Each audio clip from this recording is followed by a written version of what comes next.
My beloved child, you are disappointed because I am silent. But you do not know that it is precisely this silence that is driving the roots of your faith deeper than anything your eyes can see.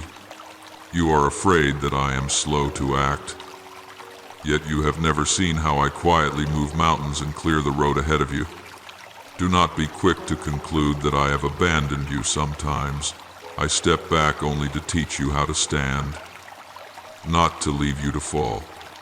Long ago, the prophet Elijah fled into the wilderness, exhausted to the point that he said, "Lord, it is enough. Please take my life."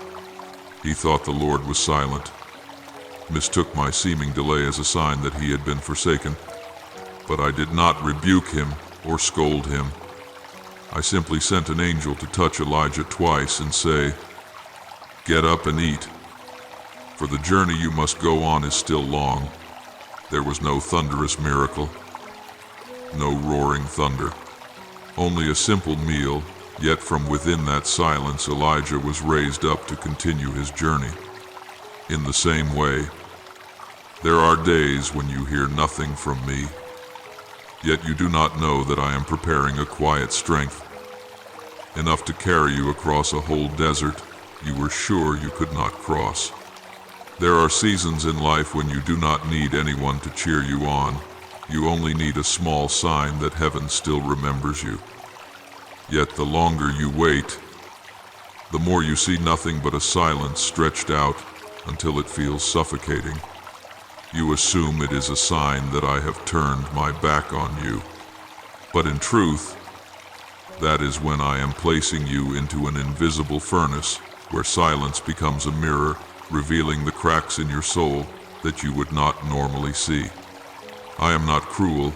I am healing the deepest parts of you in a way that noise could never accomplish.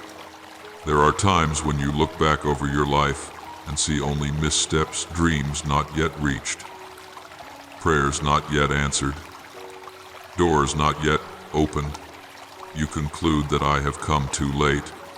Yet it is precisely in those delays that I am resetting your breathing to match the rhythm of heaven. You only see time slipping through your fingers. I see a person being refined to carry a responsibility far greater than anything you are now imagining for your future. And then there are days when the pain is so great that your mind begins to ask, "Is God punishing me?"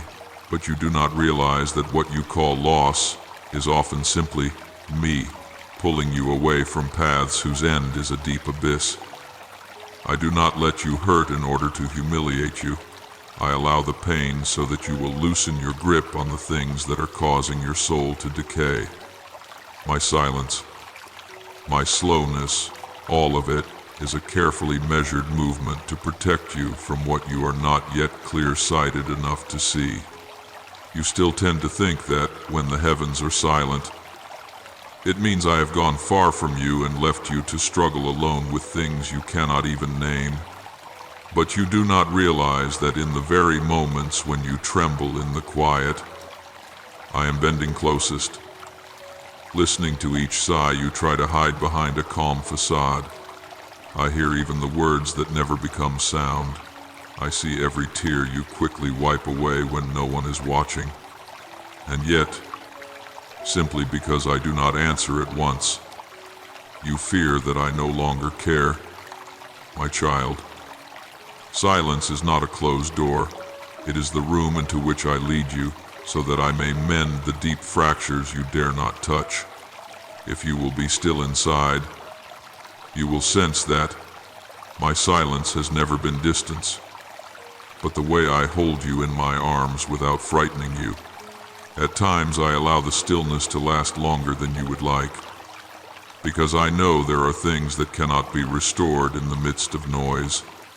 You wait for a clear affirmation, while I want you to listen again to the beating of your own heart, where I have always been, not moving even half a step away. You think I am late, but you do not see that I am sharpening your faith in the gentlest possible way. I do not want you to trust me only when you receive what you desire, I want you to trust me even when every outward sign seems to say that I have forgotten. One day you will understand this faith is not born when prayers are answered immediately, but when you keep holding my hand, even when you hear nothing at all. In that very moment you grow, like a tender shoot learning to twist its roots toward the true source of life. I know there are nights when you lift your eyes to the sky and ask, Lord, are you looking at me? And I still want you to know that I have never taken my eyes off you. Not even for a moment. You see silence as a refusal. I see it as a cocoon cradling a soul that is about to grow stronger.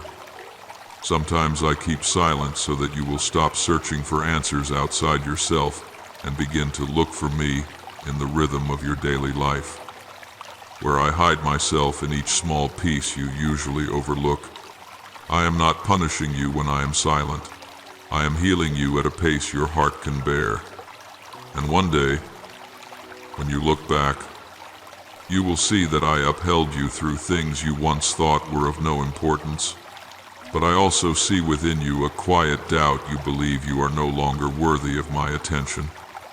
You think you are too weak, too wrong, too broken for me to want to draw near. Yet, my child, I do not see you with human eyes. I see you with the gaze of your Creator, the one who knew you before you were formed. I've never accused you with the harsh words you repeat to yourself each night, nor have I ever measured you by success or failure. I look only at the heart that keeps trying, though it is sometimes covered in scars, and I still call it precious. When you let silence lead you into self-condemnation, you unknowingly forget that I am a father, not a judge. What I am waiting for is not your perfection, but the return of your weary heart. Therefore, when you feel that the heavens are mute, do not shrink back and conclude that I am no longer there. I want you to learn to look beneath the surface of the stillness and see that I am still moving in places your eyes cannot yet reach. Do not run from me when you feel lonely. It is precisely then that I long for you to call my name with all the honesty in your heart, even if your only words are, Lord, I am so weak. You do not need to be strong in order to stand before me. You only need to be real. From that honesty, I will lead you out of the fog that is covering your soul. And then you will slowly realize that the feeling of being forgotten is only the shadow of fear, not the reality of my heart toward you. Once you walk through that shadow, everything that follows in your life, time, opportunities, even delays will be seen with entirely different eyes.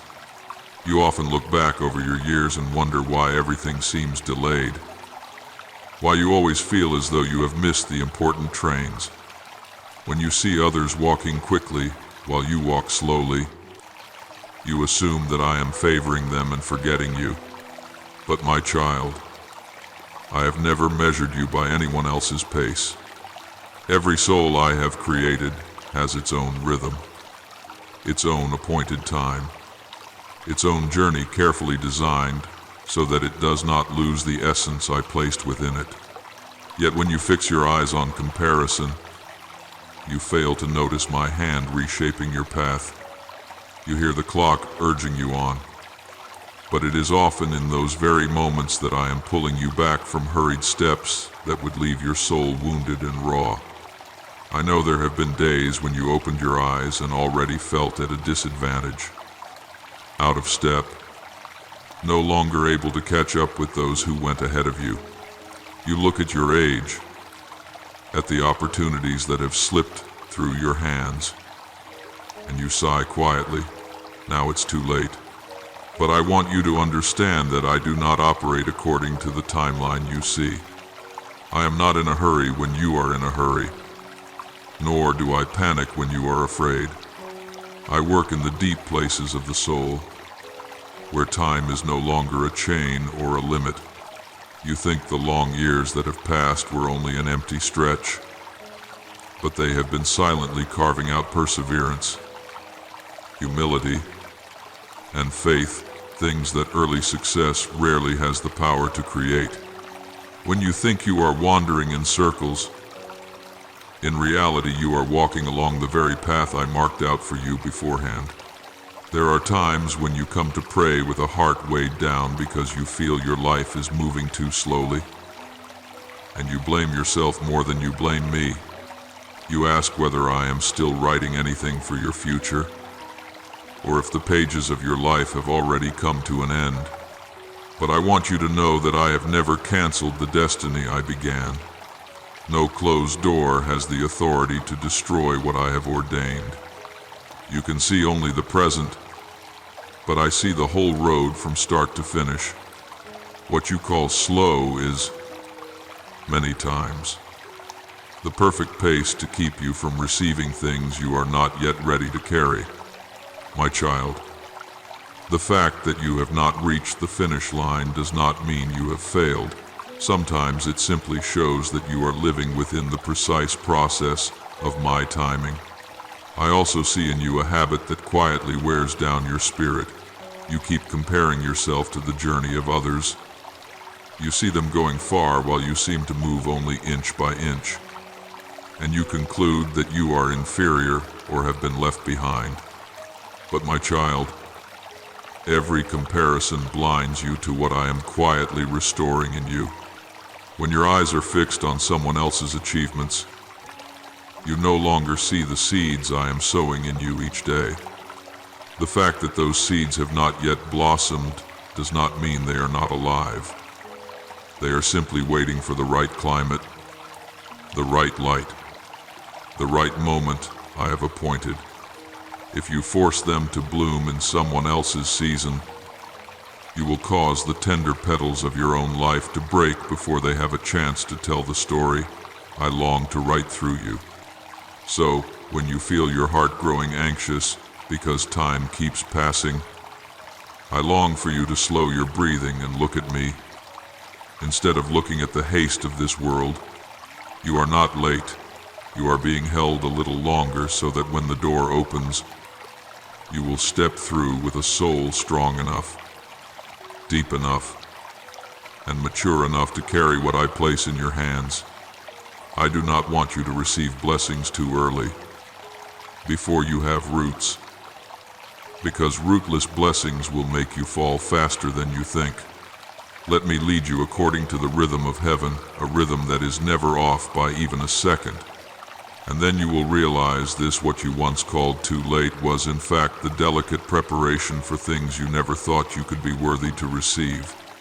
And when you pass beyond your obsession with time, you will begin to see every stumble, every delay, every closed door with new eyes. You will no longer rush to conclude that I am withholding something good from you. Instead, you will begin to understand that I am holding you back from things that do not belong to you. From that awareness, your heart will grow lighter, and you will recognize that I am making a way for you in places your eyes have not yet reached. For when you have learned to trust me in the delays, you will also learn how to trust me in losses, in redirections, in the things you call pain. And that will be the door leading you into a greater truth. Pain is not always punishment. Many times it is the shield I quietly place in front of you. There are days when you look at the broken pieces in front of you and sigh, God must be punishing me. Disappointment seems to come too easily, and joy seems to arrive too late. You watch opportunities fade. Relationships that once looked beautiful begin to crack, and you conclude in silence, maybe God doesn't love me anymore. But my child, I have never used pain to take revenge on you or to push you down. I use it as a mirror so you can see clearly what is weighing your soul down, the things you have been afraid to face. If you are willing to draw near to me, you will discover that what you call unfairness is, at times, the very protection I have quietly prepared just for you. When a door closes, I see you bow your head and blame yourself, blame life, and then blame me. You do not know that sometimes I am the one who places my hand on that door and shuts it before it has the chance to crush you. There are people you thought were right for you, but I could see in advance the pain they might bring into your life. There are places you wanted to go, but I knew you would lose yourself if I let you enter. So I am forced to stop you, even when you cry because you do not understand. You only see that you have lost something you wanted. I see that I am saving you from a wound you would not be able to heal on your own. And one day you will thank me when your heart is quiet enough to recognize that what I withhold is never less than what I am preparing for you. At times I use delays to keep you from dangers that the human eye cannot foresee.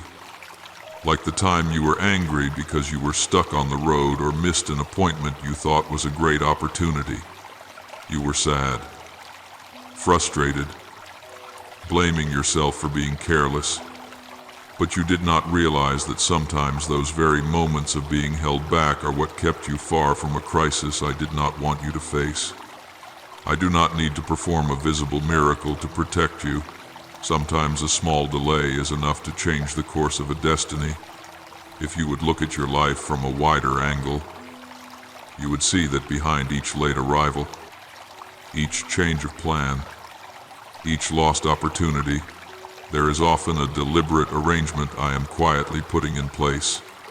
I do not boast when I rescue you. I simply act, then stand and watch you walk on in safety. But I also know your easy habit. You tend to give me the face of those who have wounded you. When someone lets you down, you are afraid I will do the same. When someone walks away, you fear I too will leave you. And when you are in pain, you quickly assume that I am punishing you. My child, I am not them. I did not come to strike you down. I came to lift you up from consequences you yourself do not fully understand. If I wanted to punish you, I would have left you to sink deeper into your wrong paths. But no, I pull you back, even when you resist, because I know the things you cannot yet see. I love you not because you deserve it, but because you belong to me. And because you belong to me, I will not allow pain to drive you off course. So when your heart is bleeding, I do not demand that you be strong. I only want you to come near and tell me how you truly feel. Whether it is fear, anger, or disappointment, I am not offended by those emotions. I am only saddened when you try to hide them and bear everything alone. Let me step into the dark places within you, the places you let no one touch because you think they are too ugly. There I will show you that pain is only the soil being turned over so that I can plant something new. And when you allow me to walk with you, you will understand that pain has never been a full stop. It is only a comma that opens into renewal. From that awareness, you will slowly free yourself from the belief that I am punishing you, and begin to see that I am leading you toward a good you have not yet dared to believe you could receive. Then, when you have let go of your doubts about my love for you, you will begin to see events unfolding in a very different way. You will see that losses are no longer just losses, but the changing of soil for new seeds of life. You will see that turnings in the road are no longer detours, but precise adjustments to steer you away from the cliffs ahead. And you will see that I am not as far away as you thought. I am right beside you, at every step, with every sigh, every time you stand up again. Once you understand the meaning of pain, you will gently realize that not only has pain been misunderstood, you have also misjudged your own worth. And that will be the bridge that leads you to the next truth. You are not a flawed product of your past. You are being reshaped in the hands of a deeply patient potter. There are days when you look back at yourself and see only old scratches that have not yet healed. You remember wrong decisions, trust given to the wrong people, falls that fill you with shame whenever you recall them. Then you conclude that you deserve this, as if every mistake has turned you into someone who no longer has any value before me. But my child, I have never looked at you with the eyes you use to look at yourself. You see only a past full of fragments. I see a soul waiting to be made whole. I am not standing there to accuse you. I am standing there to pull you away from the harsh voice you repeat over and over in your own mind. If you would be still for a while, you would hear that my words are far gentler than the judgment you keep placing on yourself. When you blame yourself for what has passed, I see you like a person standing before an old mirror, seeing only a distorted image of yourself and not realizing that it is the mirror that needs to be replaced, not your heart. The more you repeat, I deserve this, the greater the distance becomes between you and the restoration I have for you.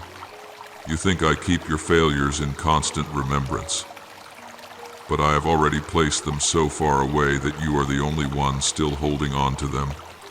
You call yourself by names I have never used: foolish, weak, worthless, getting what you deserve.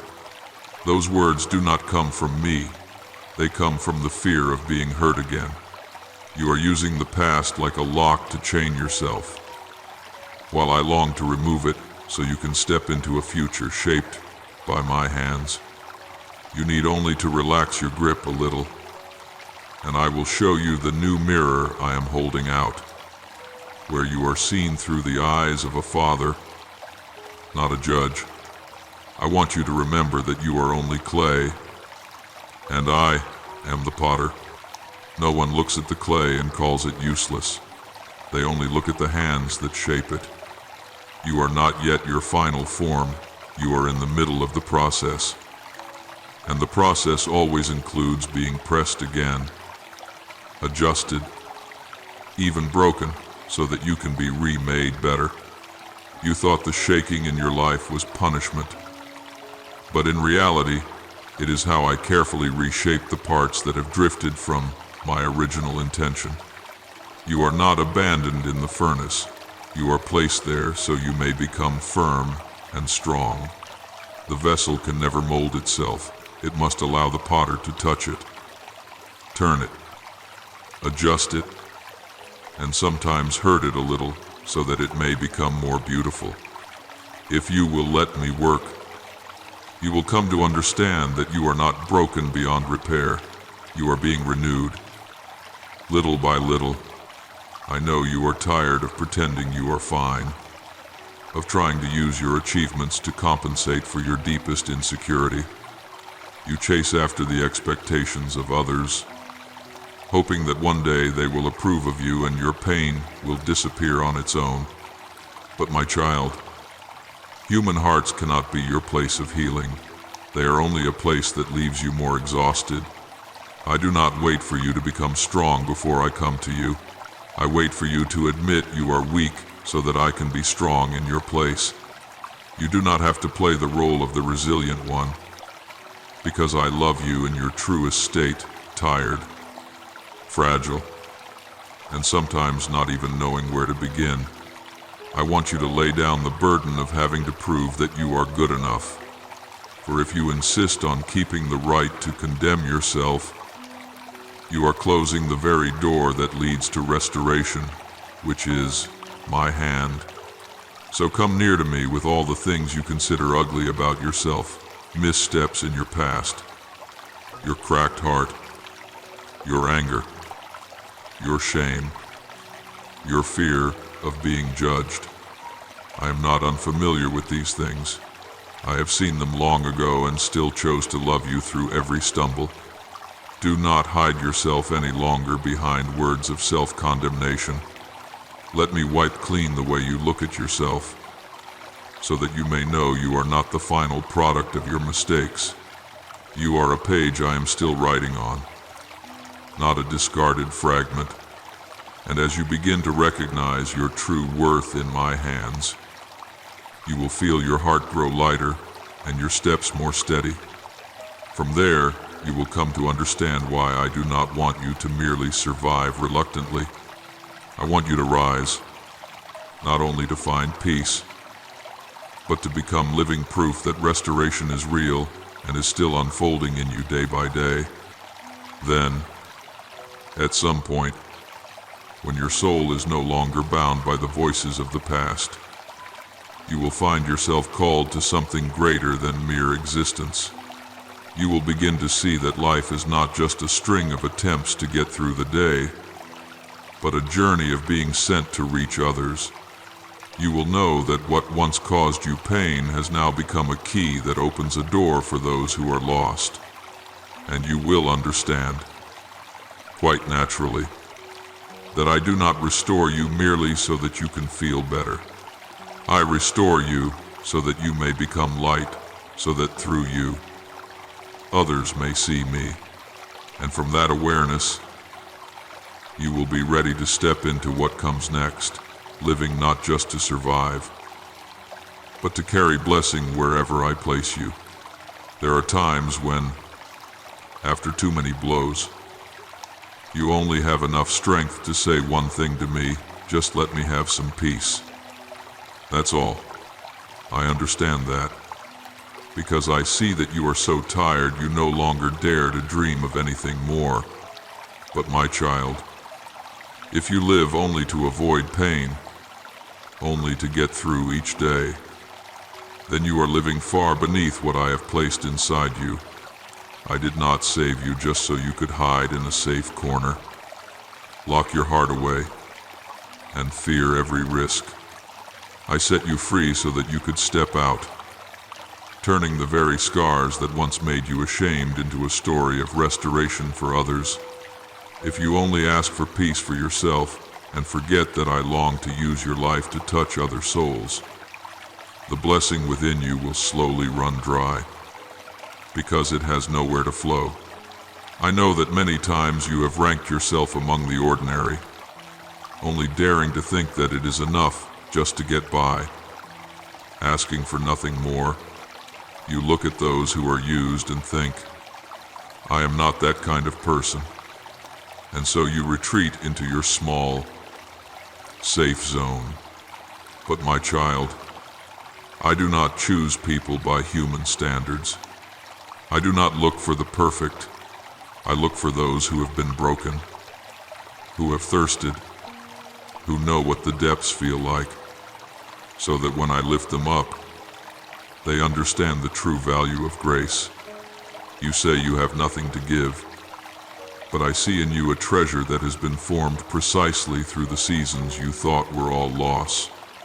All I need is for you to dare to place into my hands the little you think you have. I will break it, bless it, and distribute it to far more people than you can imagine. The battles you are facing are not only about money, emotions, or relationships, as you think. Behind them is a spiritual clash, because on your life there is a calling that hell is very afraid you will discover. You think you are only trying to survive the day, but in truth, both I and the enemy of your soul know that you were created to do far more than that. Every time you want to give up, there is a whisper telling you that your life is meaningless. That is not me. That is the voice that wants you to forget that you are sent, so that you will accept living like a faint shadow in this world. I did not create you to be a silent extra in the background. I created you so that my light in you, however small it may seem, would be enough to shine for someone who has lost their way. When I lift you up, even just a little, I do not do it so that you can proudly say you have made it. I place you in new positions, new relationships, new opportunities, so that through them people may see my fingerprints on your life. I do not want you to show off what you have achieved. I want you to tell of the one who led you through the days when it seemed there was no hope left. The scars in your heart, the traces of your tears, are not things you must hide. They are evidence that you have walked through the fire without being consumed because of me. When you dare to tell others how weak you once were, I will use that very weakness to comfort those who are standing exactly where you once stood. You do not need to have a perfect sermon, you only need a genuine life. And I will use that as a living testimony. Therefore, my child, do not only ask me for blessings so you can be comfortable, then clutch those blessings to yourself as if you are afraid they will be taken away. Blessing truly grows only when it flows through your life to others. If you cling to it, it will turn into fear of losing it, rather than the joy of giving. I want you to step out of the mindset of just surviving and begin to ask me, Lord, where do you want to use me today? That question will change the way you see each day, from merely counting down time to receiving every day as an opportunity to do small things of eternal value together with me. And when you live like that, you will see that every pain, every delay, every furnace you once blamed me for was never wasted. All of it has been gathered and woven into a story that only you carry, so that every time you share it, those who listen will recognize this is not luck.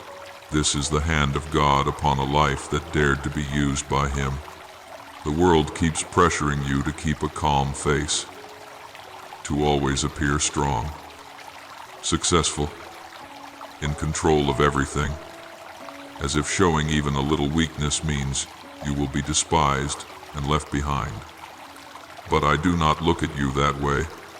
I know you on the days when you shine, and also on the nights when you sit in a daze staring at an empty wall.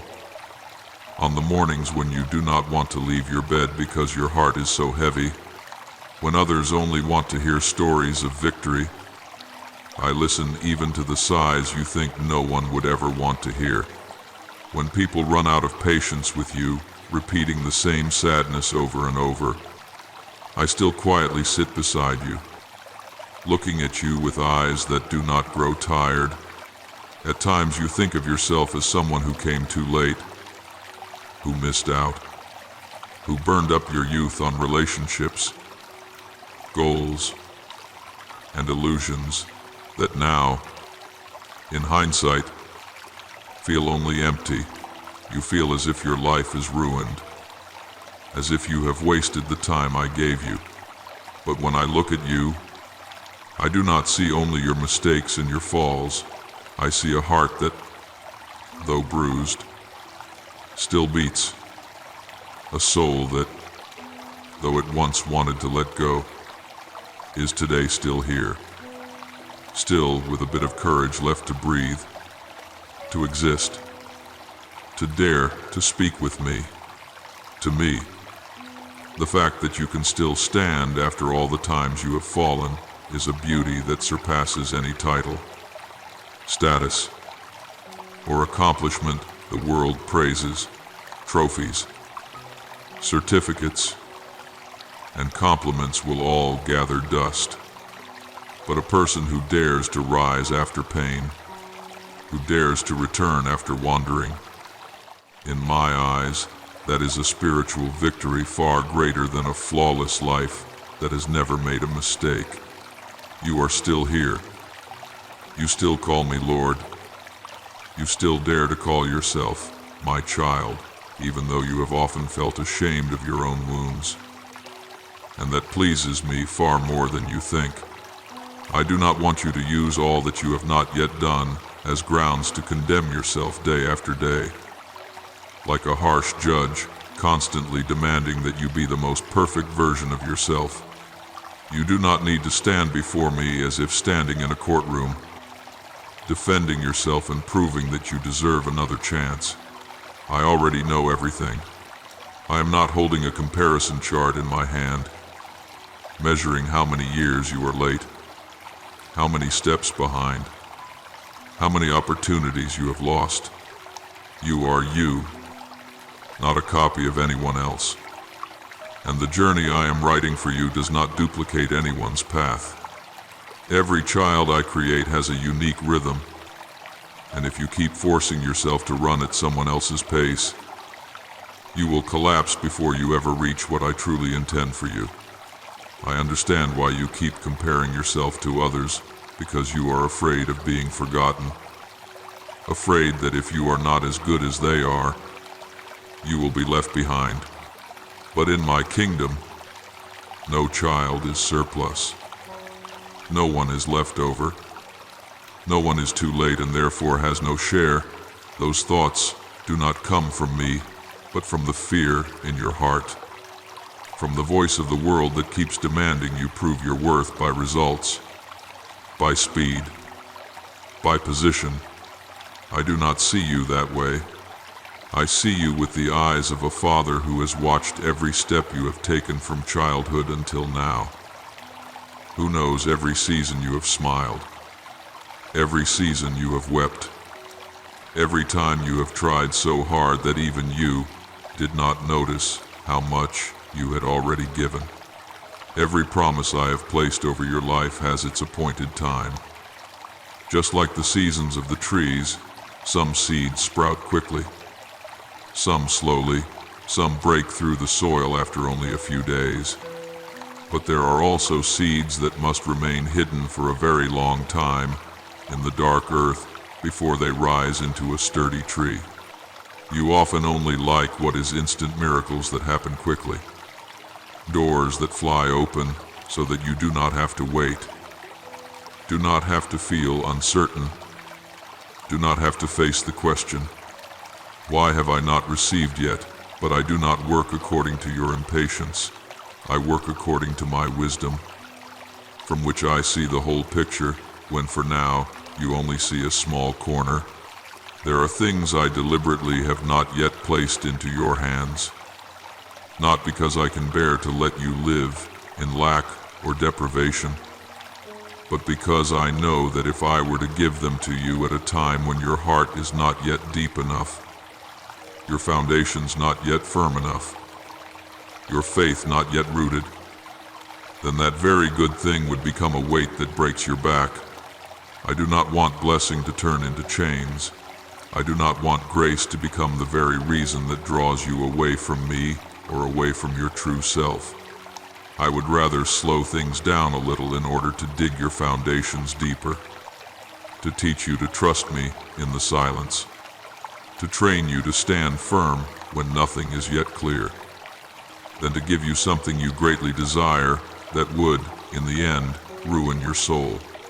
You often think that in these past years you have gotten nothing, that you have missed your youth, killed time in foolish choices, in misdirected relationships, in jobs that led nowhere, in long repetitive days where you saw no progress. You look back and see only a chain of waste for your life. But I see those years as a hidden workshop of refinement that few notice. I have used those seemingly meaningless days to soften you in the places where you were stubborn, to make you more sensitive to the pain of others, to break the deep, secret pride that you would not have recognized if you had succeeded too quickly.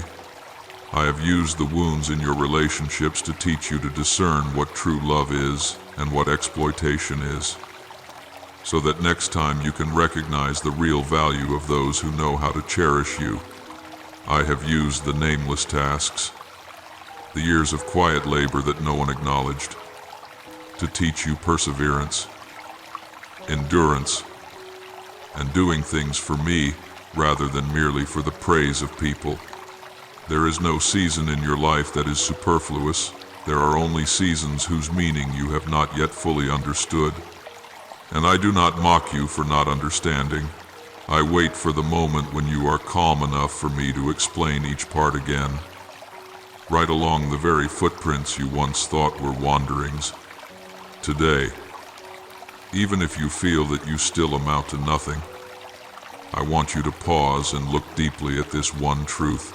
You are still here. You are still alive, still able to feel, still able to believe, even if you believe with trembling.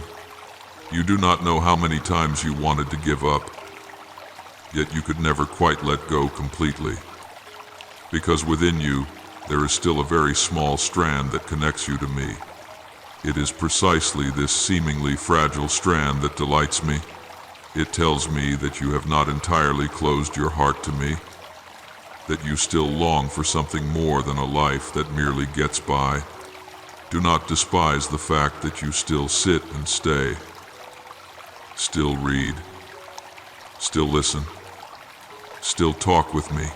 That is already the sign of a soul that refuses to let darkness swallow it whole.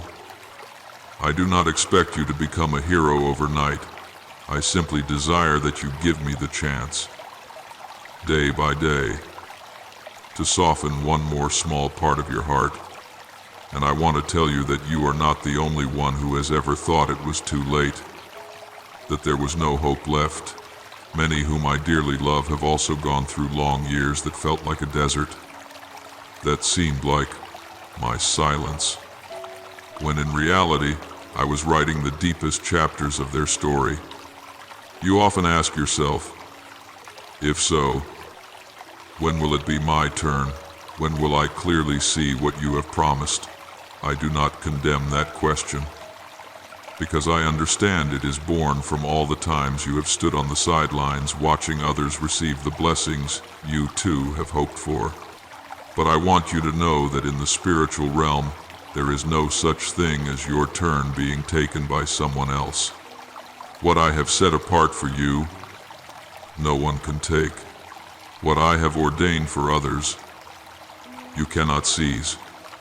Each person has a portion that is uniquely theirs, and the time for that portion to be revealed is also uniquely appointed.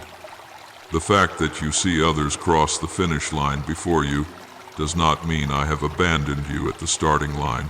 Sometimes I intentionally keep you longer at the beginning so that you can learn what they do not need to learn, because you will need it in places where others will never go.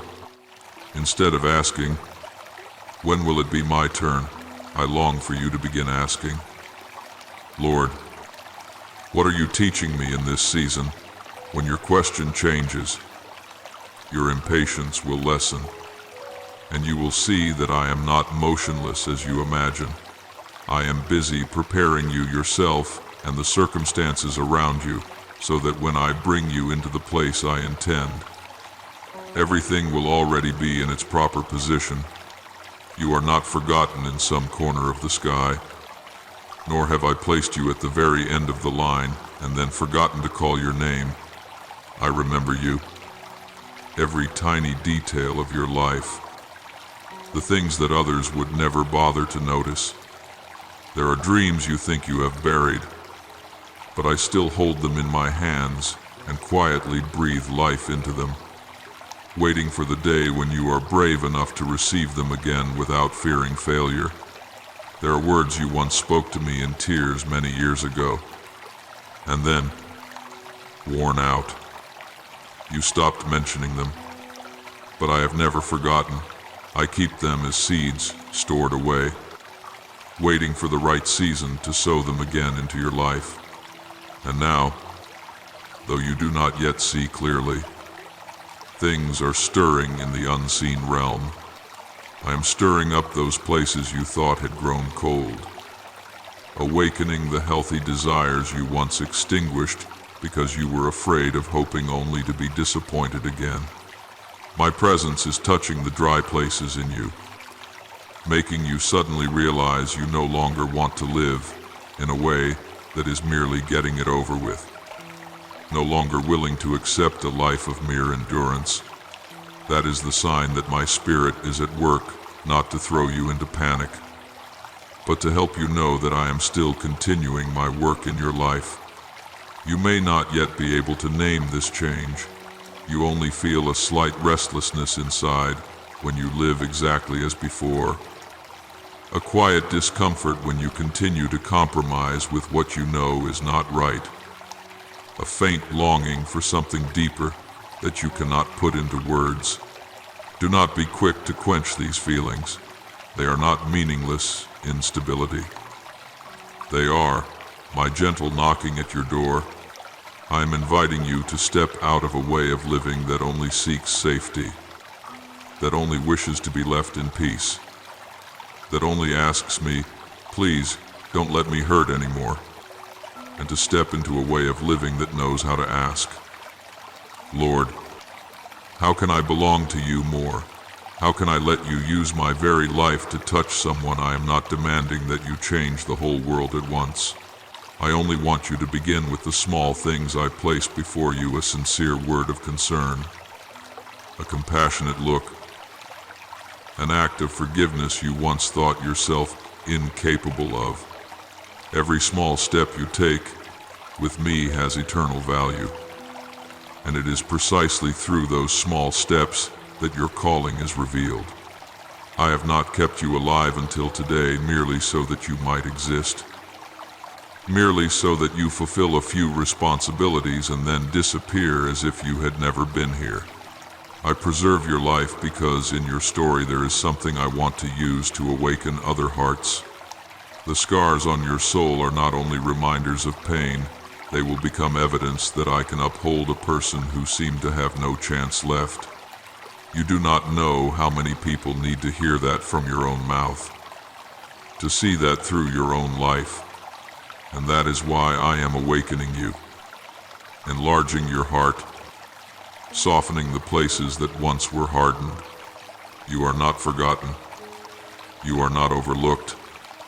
You are not someone I have passed over so that I can attend to other souls who seem more important.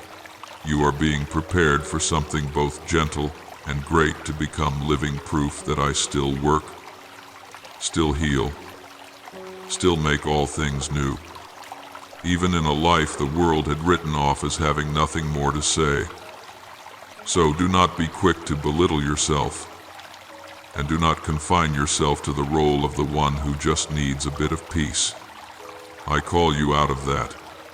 I call you to become a bearer of peace, a carrier of hope, a bringer of my light to the places where your feet tread.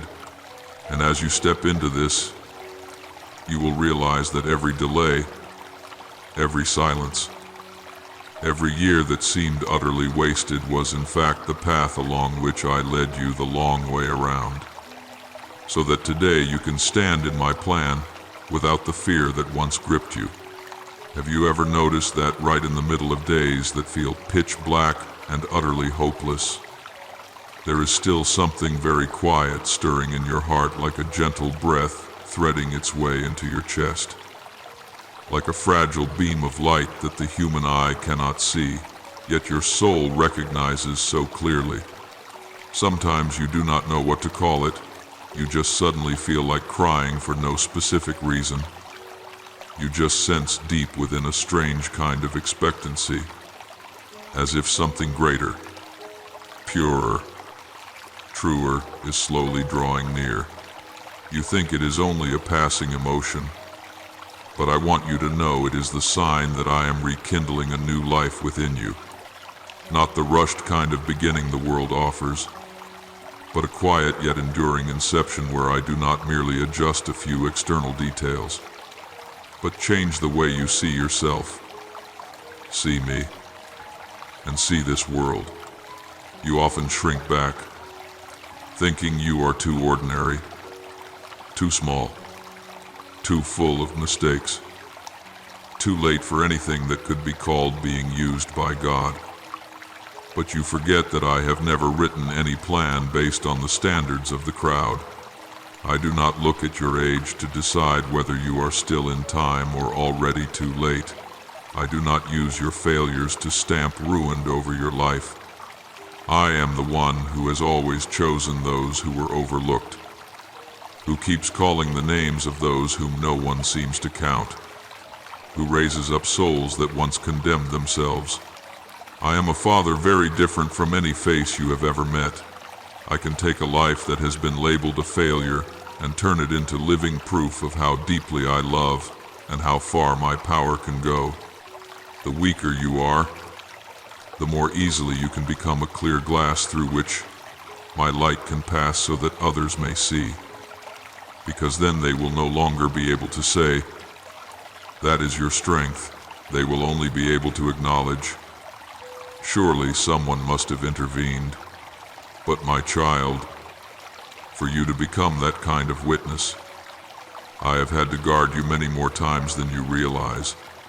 If one day you were to sit down in silence and honestly ask me, "Lord, how many times have you protected me without my knowing it?"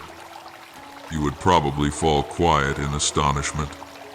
Do you remember the time you were so upset because of a traffic jam? Because some tiny incident completely disrupted the carefully planned schedule of your day, and you concluded it was an unlucky day.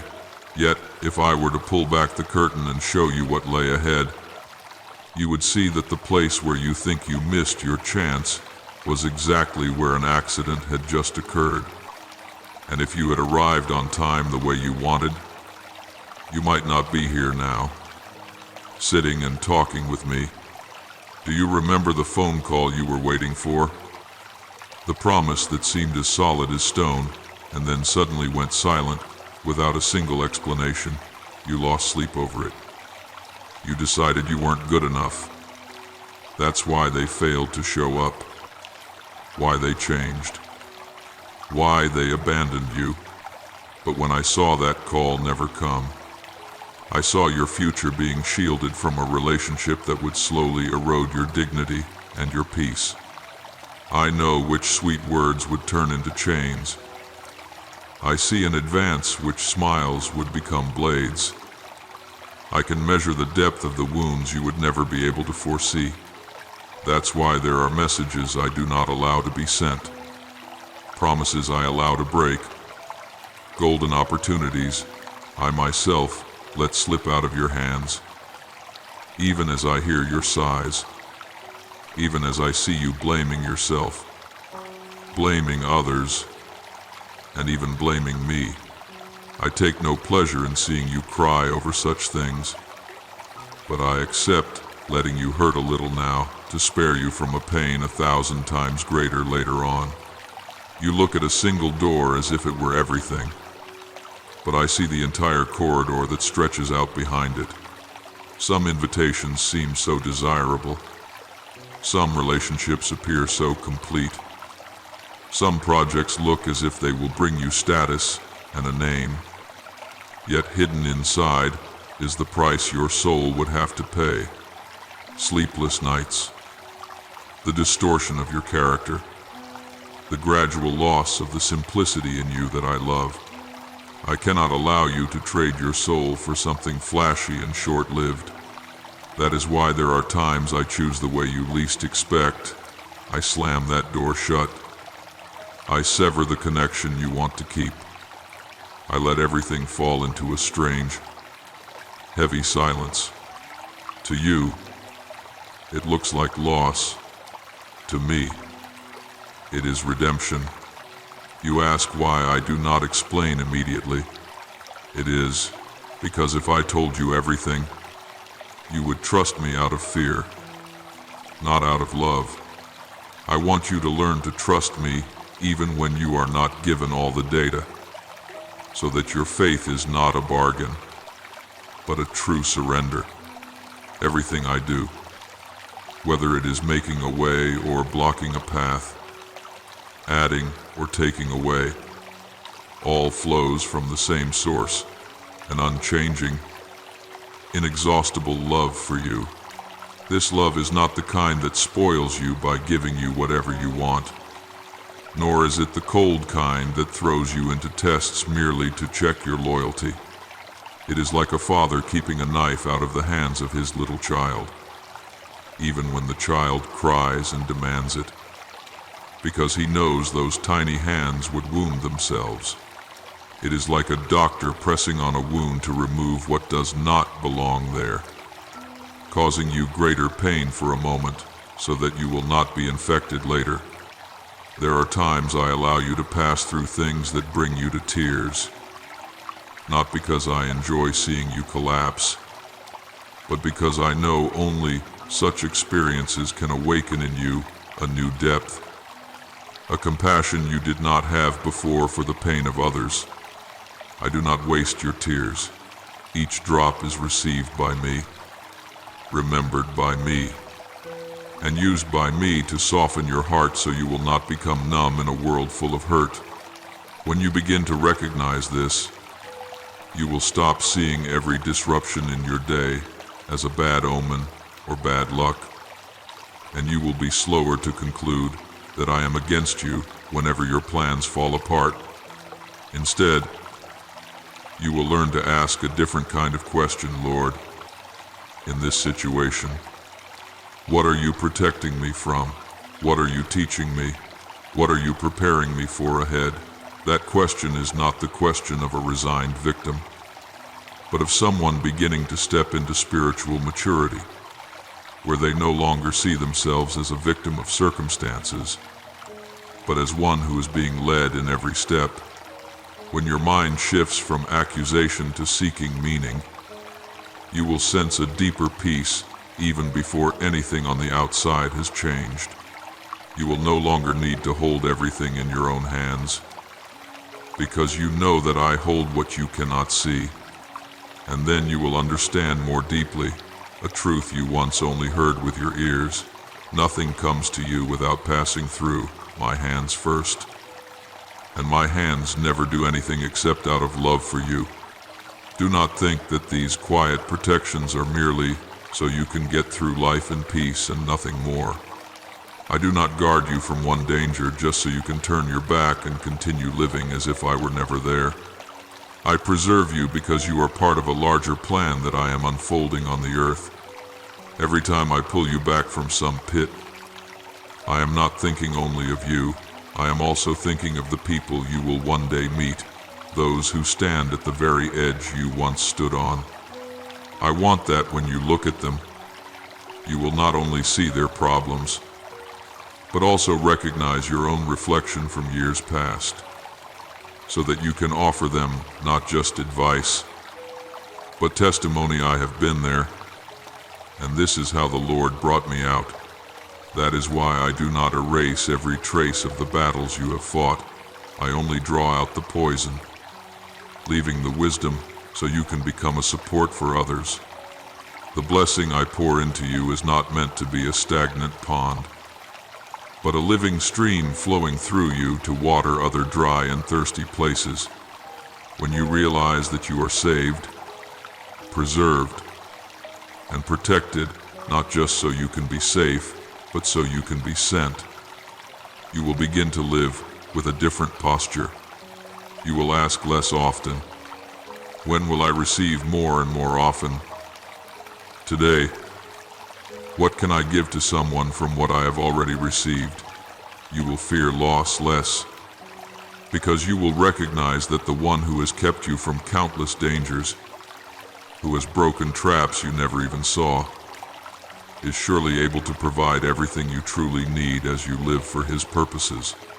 You will no longer live like someone who only hopes to escape disaster, but like a person who knows they are in the army of a good king, a king who does not push you alone onto the battlefield, but also does not leave you forever hiding in a shelter out of fear. I want you to step out, fully aware that every step, every word, every choice you make can be a channel through which I touch someone. And once you begin to live like that, the traffic jams, the unanswered messages, the calls that never come, the plans that remain unfinished will no longer be unhealed wounds, but signs that remind you, my love always goes ahead of you, even when you don't see it. My child, everything I have done, I am doing, and will do in your life, both the things that made you rejoice and the things that once made you weep in confusion, all weave together into one single story, The story of a God who does not abandon, does not make mistakes, does not arrive late, and never does anything except what is good for those who belong to Him. If today you still feel, deep in your heart, even the faintest warmth, the gentlest desire that I wish my life could be used for something more than just existing, then I want you to know I am the one who placed that desire within you. I am calling you out of a way of living that merely survives, into the life of someone who is sent, not in your own strength, but in mine. The one who has so many times kept you from things you never saw, just so you could stand here, alive, breathing, ready to answer, Lord, here I am. Please use me. You keep running to me with a long list of questions, all the whys and whens and how long, as if the value of our relationship were measured only by how quickly and how clearly I answer you, and by whether my answer matches your expectations. But my child, if I merely responded to each question and then turned away, I would be no different from a cold machine executing requests. You are far more precious to me than that. I will not simply throw a few solutions into your life to fix temporary confusion. I have come to dwell with you, to make myself the deepest answer to the empty spaces no explanation could ever fill. There are moments when you lie there, eyes open in the dark, heart weighed down and lips unable to form a single prayer. You think you are silent, but I hear every cry rising wordlessly from your chest. I sit there, not loud, not showy, simply gently present, touching the places in your soul that you believed had turned to stone. The locked rooms you sealed years ago for fear that if you ever touched them, everything would shatter. It is precisely in that quiet presence that I am working far more than you imagine. You think you have to shout until the sky changes color before I am moved. But even a weary sigh breathed in, my direction makes heaven tremble. Because my love for you has never cooled, even though you have let go, doubted, and accused me. I see the tears you wipe quickly away with your sleeve. And I do not tell you to stop crying just to get it over with. I do not say be strong the way people often do. I simply whisper, you may cry in my arms, but do not let your tears lead you to the wrong conclusion about me. For while you think you are collapsing all alone, I am holding your heart, gathering each broken piece you are sure no one cares about. Every word you say to me, however clumsy, repetitive, or weary, is never thrown into the void. I keep them. I weave them into the plan I am quietly unfolding over your life. And not for a single second do I turn my face away from what you are carrying. You still imagine that prayer is you knocking on a door while I stand inside deliberating whether or not to open it. But in truth, each time you merely think of me, I am already at your side, my hand on the latch, simply waiting for your permission to step in. I have never been a distant deity who listens only when you present your requests in the right format. I am Father, and I long for conversation with you far more than I long to just resolve your crises. I know you keep tally of which prayers have been answered and which have not, and then you use that scale to measure my heart, forgetting that the most precious thing I can give you is not a string of results lined up with the plan you wrote, but myself, the unchanging, one who can be with you in every season, whether in gentle rain or violent storm, whether you are full of strength or unable to take another step. I am your portion that no one can steal from you, even if you lose everything you thought was essential. You are used to coming to me like someone approaching a service counter, submitting a request and impatiently waiting for a receipt. But I want you to learn to come like a child walking into their father's house, to sit down, open your heart, speak, listen, be still, and remain longer than just a few hurried minutes. Only in that lingering time can I water the dry places in you with my very word, with living truth, not to fill your head with information, but to give your soul something solid to cling to rest on, to be restored by. You have grown accustomed to living by emotions that rise and fall like waves. Today you believe because you see something. Tomorrow you sink when you see nothing. So I am gently drawing your eyes away from the froth and foam of circumstances toward the deep, quiet current of my word. There, the source of life flows continually, untouched by the changing weather of your life, when you are willing to spend time with me to read, to ponder, to converse with every word I speak, and to place your own honest questions within them. You will find yourself like one who has discovered an underground spring, quiet yet enduring, unseen yet nourishing an entire field. I do not promise that you will be spared from every fierce wind, but I want you to know that if you choose to root yourself deeply in what I say, in who I am, and in my heart for you, then when storms come, you may sway but not be uprooted, ache but not break, grow weary but never be swept away. What holds you is not your own strength, but the unseen yet unbreakable cord that binds you to me. You have often run to seek fleeting encouragement from one person or another, from words that sound sweet but soon fade away, and I do not condemn you for that, for I know you need people. Yet I do not want you to stop at such fragile supports. I long to be the foundation upon which every relationship, every dream, every plan of yours is built, so that when one brick falls, the whole house will not collapse upon you, for the foundation is me, not anything else.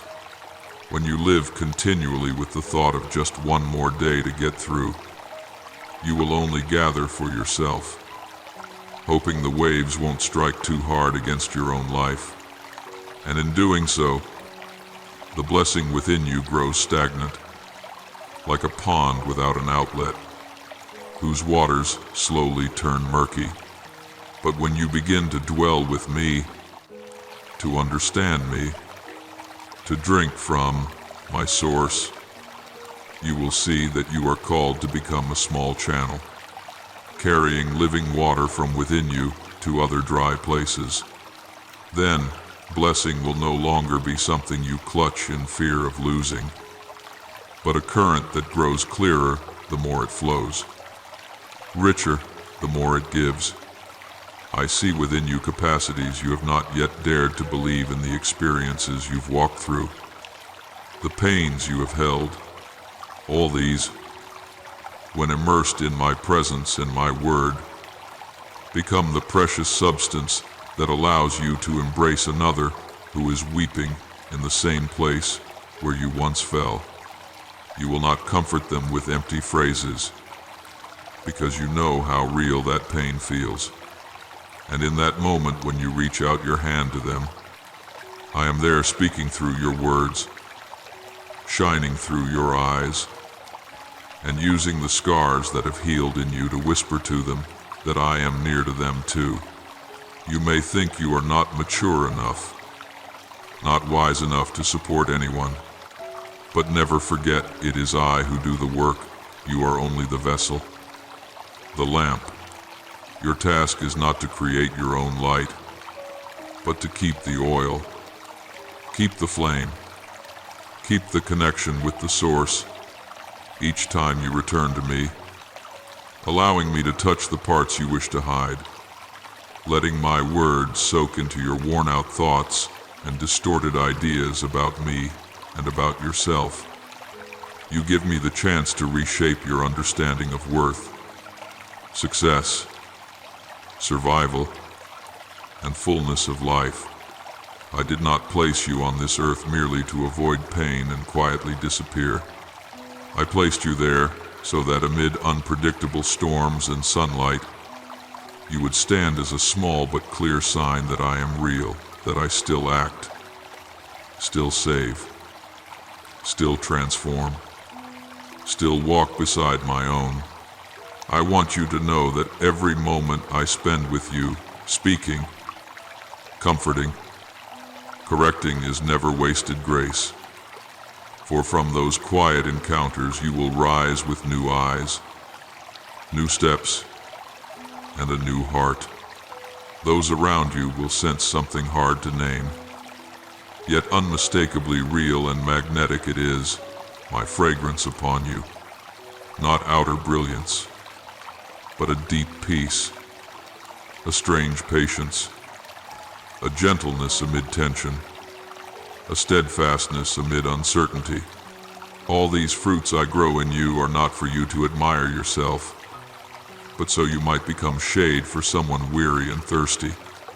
My child, I am inviting you to step out of the kind of life that keeps asking, Lord, when will I finally be at peace, and begin whispering instead, Lord, I want to know you more. I want to understand what you are doing in me, so I can be a blessing to someone else. When you shift your question like that, the whole center of your life begins to change. You will no longer see me as a machine that meets your needs, but as a father patiently training you both tender and firm, comforting and instructing, and from that place of intimacy, day by day, quietly, I will transform one who once only knew how to survive into one who knows how to bring life, not by their own strength, but by the flow of life I have placed within and through them, reaching even the places they never imagined. Now, I invite you to pause and lay down the noise around you for a moment.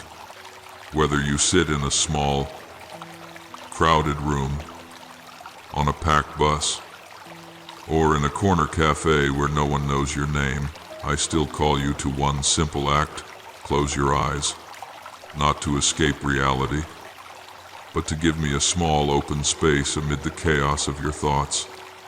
You do not need to strain to feel anything or imagine something lofty. Just breathe slowly, release your grip, and let your soul grow quiet. In that very moment, I am already there, not in some distant heaven, but right beside you, like the quiet embrace of a father covering his exhausted child who has no words left to speak. What you thought was an empty void within is the very place I have chosen to enter. If only you will open it to me, as your heart settles, you will begin to sense a gentle warmth seeping into places you thought had long grown cold. It is not loud, not dazzling like fireworks, but like a soft stream flowing through the desert of your soul. I do not come to make you tremble in fear, but to lift the heavy stones you have grown used to carrying. My love is not a theory for you to memorize. It is a living presence surrounding you, touching the places no one else has reached, not even you. There are depths of loneliness you've never dared to speak of, yet I have chosen to dwell right there. And as I do, you will gradually sense something shifting inside, not that all darkness vanishes at once, but that a single beam of light shows you are no longer sitting alone in the night. You will not leave this moment the same as when you entered it. I do not promise that every problem will disappear after a few minutes with eyes closed, but I promise to touch the places you have avoided for years. Sometimes, a single moment of letting me come close loosens the chains that have long bound your heart. The rigidity within you that whispers saying, nothing ever changes begins to crack, and into those small cracks, I plant a tender seed called hope. Fragile as it may seem, it holds power enough to push back the thoughts that try to drag you into old numbness. You may not yet see it clearly, but deep within, a quiet turning has begun. Your soul is turning back toward me. Even if you do not yet have words for it, you think your faith has left you long ago, but truly it has only curled up to rest after storms too strong. Today, as you sit still before me, that flame is being rekindled not by grand displays, but by a soft whisper within, I am still here. I have not stopped working. That voice does not shout or demand. It moves like a thin breeze, stirring the heavy curtain around your heart. You may not understand how, but among your usual flood of weary thoughts, a small question flickers. What if there's still hope for me in that very question? Faith is lighting its first sparks again. It does not deny the wounds you have suffered, but it gently tells you that those wounds are not the final chapter. Perhaps these days you felt a strange restlessness you can't explain. Outwardly, everything seems the same job, the same room, the same faces. Yet inside, you feel as though something is about to happen, as if you're standing on the threshold of something new you cannot name. You think it's mere anxiety or oversensitivity, but I want you to know that often this restlessness is the bell of my spirit ringing within you. I am stirring you from the slumber of just getting by, to tell you no, your story with me is not finished here. This is not the end. This is a transition. If you would pause and ask, Lord, are you calling me? You would begin to see that you are no longer a bystander to your own story. My timing is not like the calendar you hold. You measure years by wrinkles, by lost chances, by the feeling of lagging behind others. But I read time by what has been formed inside your soul. The years you thought were wasted were the very seasons I used to soften hardened places, to humble your pride, to peel away the layers you used to hide your fear. The nights you thought were only full of useless tears, I gathered every drop like rain watering the deep field within you. When the storms have passed, those tears will become the roots that anchor your faith deep into the soil, so that when new winds rise, you will not be uprooted as easily as before. You often think my silence is a harsh test, a trial of endurance. In truth, I am teaching you a new language, the language of trust without immediate proof. When I do not respond the way you expect, you learn to sit with yourself, to face the questions you once drowned out with noise. You begin to see what you have placed your hope in more than in me, the standards by which you have measured your worth. My silence exposes the false supports you've leaned on, so that when they crumble, you can return freely to the only foundation that never shakes. This is not cruelty, it is healing at its deepest level. I know there is still a voice inside you that whispers, it's too late for me. My youth is gone. My chances are lost. My strength is fading. It's easy to believe your only task now is to endure until the end. But my child, I have never been bound by age, circumstance, or the record of your past. I once called a man when his hair had turned gray, when he had resigned himself to small expectations, and from him I raised a nation beyond counting. I once sought another who had fled from his past and lived quietly in the wilderness to forget his old dreams, and into his hands I placed a mission that changed history. These stories are not ancient legends. They are my reminders that I do not only work with those who start early, I delight in beginning again with those who think they are finished. You are not in the wrong place. You have not wandered so far off the path that you cannot come back. Even in the darkest bends of the road, I am still weaving every detail in preparation for what lies ahead. You, as you are now with all your scars, the costly lessons, the painful falls are exactly the person most suited for the next part of the journey I am unfolding. Not the version scrubbed clean of every trace, not the perfect image you try to perform, but you, as you are in this very moment, are the material I desire to work with. I have placed you here, in this time, in these circumstances, not because I ran out of options and had to settle for you.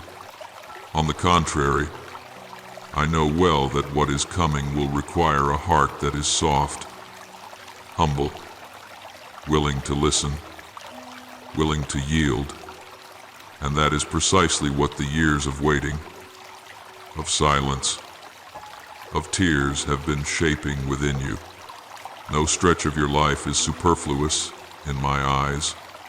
The seasons when you felt yourself going in circles with no way out, the relationships that shattered, the unfinished projects, the prayers that seemed to vanish into empty space, all of it has become material in my hands. I do not waste even your mistakes. I turn them into experience so that later you will know how to support others who stumble in similar places. I do not waste the nights when you collapsed over your desk from sheer stress. I use them to deepen your understanding of the weariness in the person beside you. I do not waste the times when you thought you had ruined everything. I make them the foundation on which you learn about grace. In my hands, no shard of your life is reduced to mere rubbish. Your voice today may still tremble, but the time will come when it resounds more powerfully than you imagine, not because you have amassed much knowledge, but because you have lived what you will speak. You will not talk about comfort as a dry theory. You will recount the nights when I myself lifted you up. You will not talk about faithfulness as a slogan. You will recall the days when you thought I had abandoned you and then suddenly realized I had never left. And when you open your mouth to share, hearts standing on the brink of despair will receive a new hope. They will see that if I could do this with you, I can do it with them as well. Your testimony then will be like a key unlocking the invisible chains in the hearts of those who listen. You are not merely someone who has suffered. You are the pathway I want to use to carry my grace into places where you yourself once longed for someone to come to you. You are a flowing stream, not a stagnant pond. The blessing that flows through you to others will in turn refresh you. You are a bridge linking those who feel excluded to the love they never thought they could have.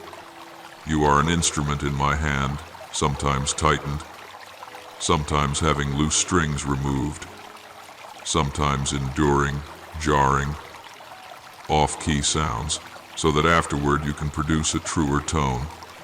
Every note in the song of your life, whether low or high, I know how to weave into a composition that only you can play. What now looks in your eyes like chaos, confusion, and fog ahead will, in time, be arranged by me into a path clearer than you expect. I do not promise that you will see the whole picture by tomorrow, but I will give you enough light for each step, as you learn to live not merely for your own safety and comfort, but to join me in a larger story. You will find the meaning of each day lifted to a higher level. Fear will no longer occupy all the space in your thoughts, because it will have to yield to a new awareness. Your life has a reason to exist, and I am the one who has been, is now, and will continue using everything, even what you do not understand, to complete what I began in you. From that place, you will have the courage to open your eyes, not to return to old ways of living, but to walk as someone who knows you are in the hands of the one who never abandons you and never comes too late. My child, I see clearly how tangled your heart is right now, with worries smoldering day after day and negative thoughts like a shadow always chasing behind you, making every step feel heavy and even breathing feel exhausting. Yet in the very moment when you think you are carrying everything alone, I am quietly doing this one thing little by little. I am loosening the invisible cords that bind your mind. I am touching the deep places in your heart that you have long avoided for fear that contact would only add to the pain. I do not come to reproach you for being weak. I come to gently draw out of your heart the seeds of fear that have taken root for so long.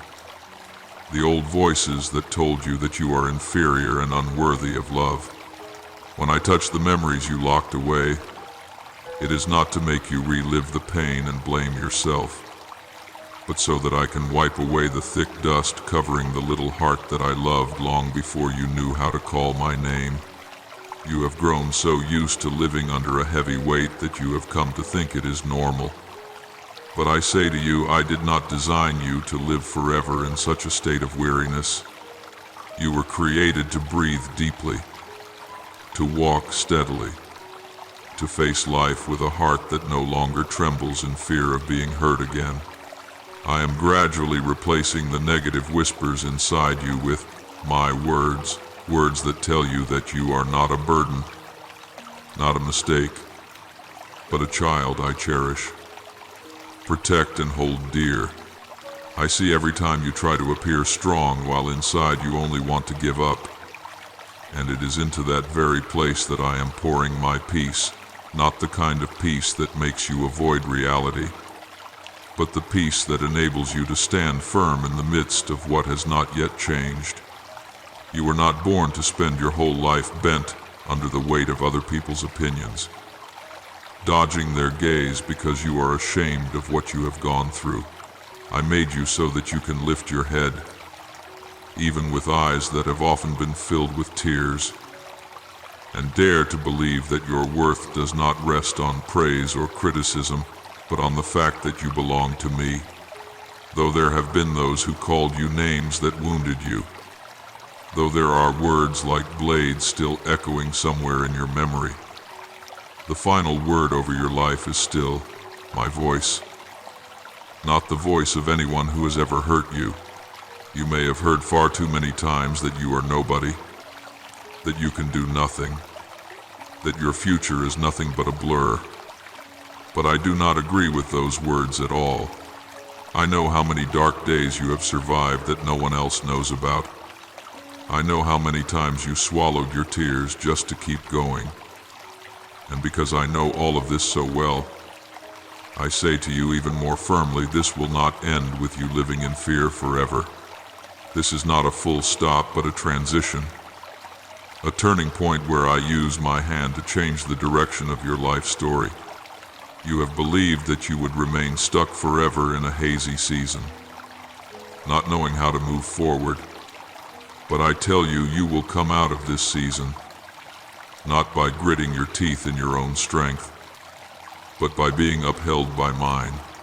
You will look back on this stretch of road and be amazed to see that in places that seemed to be nothing but stones and gravel, I had laid lessons, encounters and moments of comfort that you did not even realize I was using to build you. Every valley you pass through has its purpose. Not one of your steps falls into meaningless emptiness as long as your hand is still placed in mine. Even now, as you open your heart to listen, chains you cannot see with your eyes are being broken. Old patterns of thought that constantly drag you back into inferiority and self-condemnation are being touched and loosened by me. There are obsessions you thought you would carry for life, yet I am patiently untying each knot, even if you do not yet feel it clearly. I am not in a hurry, but I am not still either. My Spirit is at work in you, careful and persistent, like a healer who patiently tends even to the smallest wound, overlooking nothing, despising nothing. You think you can hardly escape the inner prisons where you have locked yourself in shame, in guilt, in suspicion of everyone. But I am opening the doors of those rooms one by one. I do not use force. I do not shove you out of your hiding place. I take your hand and walk with you into the light so that you can relearn how to trust. Not in a single day, but through each small step, each conversation, each time you dare to be honest with me about what you are afraid of. I know you have been deceived by those you thought were your support, stabbed in the back by people who once promised to stay by your side. And so you built a strong wall around yourself, unwilling to let anyone come near. I do not blame you for being guarded. I understand why you had to build walls in order to survive. But I have not come to break you. I have come to dismantle those walls so that, while you remain protected by me, your heart will no longer be locked in loneliness. I do not demand that you immediately trust everyone again. I only invite you to begin by trusting me. And from there, I will teach you whom to trust, whom to set down, whom I am using to lift you up and whom you must learn to release. You are not defined by the wounds others have inflicted on you, nor are you limited by the stumblings you brought upon yourself. Your true definition lies in my gaze when I look at you. I do not see you as a suspended sentence hanging over your head. I see you as a work in progress. In my eyes, you are not a burden, not an error, not a defective product of life, but someone I have called by name, someone I have sought out, someone I lift up each time you think you have hit bottom. Many times I have intervened so that you would not rush headlong into dangerous dead ends. I have closed more than a few doors that looked appealing but concealed depths you could not foresee. I have taken away relationships that seemed like blessings but were in fact traps. Many times you have complained that things did not go your way. But if you could see the whole picture as I do, you would understand that those moments of loss were precisely the times I was keeping you from a far greater loss. If today you can still sit here, still listen, still breathe, still have the chance to begin again, it is not because you are vaguely lucky, but because I have laid my hand over your life far more than you realize. If one day you could see clearly all the situations where I quietly intervened, the blessings I placed in the very places you only saw as empty, you would no longer have time left to complain. You would find your heart overflowing with gratitude. Not the outward kind of gratitude that just sounds nice, but the gratitude that rises naturally when you realize how many times you thought you had collapsed, and yet you are still standing today. I do not demand that you instantly become a completely different person, but I invite you to take small steps of trust, to step out of the thought, "You don't love me," to step out of the sentence, "My life will only ever come this far," to step out of the labels you have heard from others and replace them with the words, "I speak over you." Each day you choose to trust my words a little more, just a little more, is a day when the weight on your shoulders grows lighter, and the blessing within you begins to flow instead of stagnating. I do not only want you to be able to breathe, I want you to truly live with the awareness that you are loved, kept, and sent, that everything you have gone through, both joy and sorrow, can become precious material that I use to uphold those who suffer as you have. When you grasp this, you will no longer see your life only through the lens of a victim, but will begin to recognize that you have been, are being, and will be turned by me into a witness to a love that does not abandon, does not turn its back, does not grow tired of repeated wounds. And on that journey, I will still be here, continuing to set you free, continuing to uproot fear, continuing to pour out peace, until you can smile and say, "Thank you, Lord, that even the things I never understood, you have used to save me and make me new." I say to you, things are not ending here. What you see now is only the opening margin of the story I am writing over your life. There are many dreams you once folded away, many prayers you thought had fallen to the ground, with no one to pick them up, many plans you buried deep because you believed it would never be your turn. You see them as things that have vanished. But I have stored them in a safe place, waiting for the right moment. I do not throw away what I have sown in your heart and then stand by watching. I delay only because I know that if these things came too soon, they would break you rather than grow you. Now that your heart has changed, now that your eyes have learned to look back to me instead of being fixed only on your circumstances, I am beginning to loosen the knots I previously chose to keep tight. You will be amazed that doors which had been shut coldly for many years suddenly open softly, as if there had never been a lock, that paths you thought were permanently blocked become clear and wide, as though they had been kept reserved for you all this time.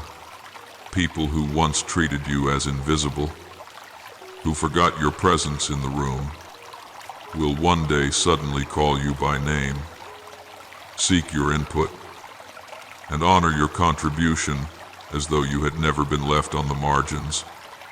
In the areas where you have long lived in lack, whether in finances, in relationships, in opportunities, or simply in the small measure of recognition every human heart needs, I will gradually fill them, not with noise or fanfare, but so clearly that even you must admit no human strength could have arranged it. I will let you experience the shift from a place of scarcity to a place of abundance, not so that you can boast of how capable you are, but so that you may know there is a source flowing through your life, a source that never runs dry. I do not do this because you are perfect, nor because you are more deserving than anyone else. It all begins with my kindness and my faithfulness. I keep my word to myself. I guard the covenant I have made. I go on loving even when you are weary, doubtful, or even wanting to let go. For this very reason, as you begin to step into a new season in which things seem smoother, lighter, more beautiful, I need your heart to understand one core truth. Everything that is poured out over your life is not only so that your life may feel more comfortable, but so that through you others may recognize me. I lift you up, not so you can build yourself a little throne and sit there enjoying it, but so that you may become a living signpost pointing toward me, letting those who are lost know that hope still exists. I heal you not so that the story ends with your pain gone, but so that those who are still bleeding may look at your closed scars and believe that they, too, can be healed. Therefore, when you begin to see good things coming to you, job doors opening, healthy relationships, new steps forward, inexplicable favors, do not let your heart grow careless and forget the nights you once cried alone and called out to me in exhaustion. Do not let the words of praise be given to others, while in your own heart there is only the feeling, I deserve this, as if you had climbed to where you stand now by yourself. Pride does not always appear in loud declarations. It slips in quietly through thoughts like, without me this would never have happened. in the way you look down on others because they have not gone as far as you. And each time you stay silent about me, yet speak so much about yourself. Remember this: what gentleness, gratitude, and humility have patiently built in hard seasons can be destroyed by just a little self-exaltation. I may place you in higher positions, give you more influence, more voice, but at the same time I carefully teach you the lesson of bowing low. For only those who know how to humble themselves before me can stand firm before the temptations that will come with that increase. In the hidden place under my arm, when you choose to obey though no one sees, to keep your heart pure though no one praises you, to speak the truth though it costs you, there the true strength of your soul is unlocked. That strength is not the ability to force others to listen to you, but the ability to stand when the wind changes, the unshaken peace when everything around you shifts, the love that does not die even when you are misunderstood. You are not listening to these words by accident. It is not random that you have come across this message amid all the noise out there. I arranged for you to read, to hear, to pause here, because I know that inside you a new threshold is approaching. This is not just a sentence to make you feel better for a few minutes. This is a word that awakens the deepest part of you, the part you let fall asleep because you were afraid to hope and be disappointed again. I am touching what once burned bright but has been covered by your dust. I am calling back the dreams that are from me, which you abandoned in order to live a safe life.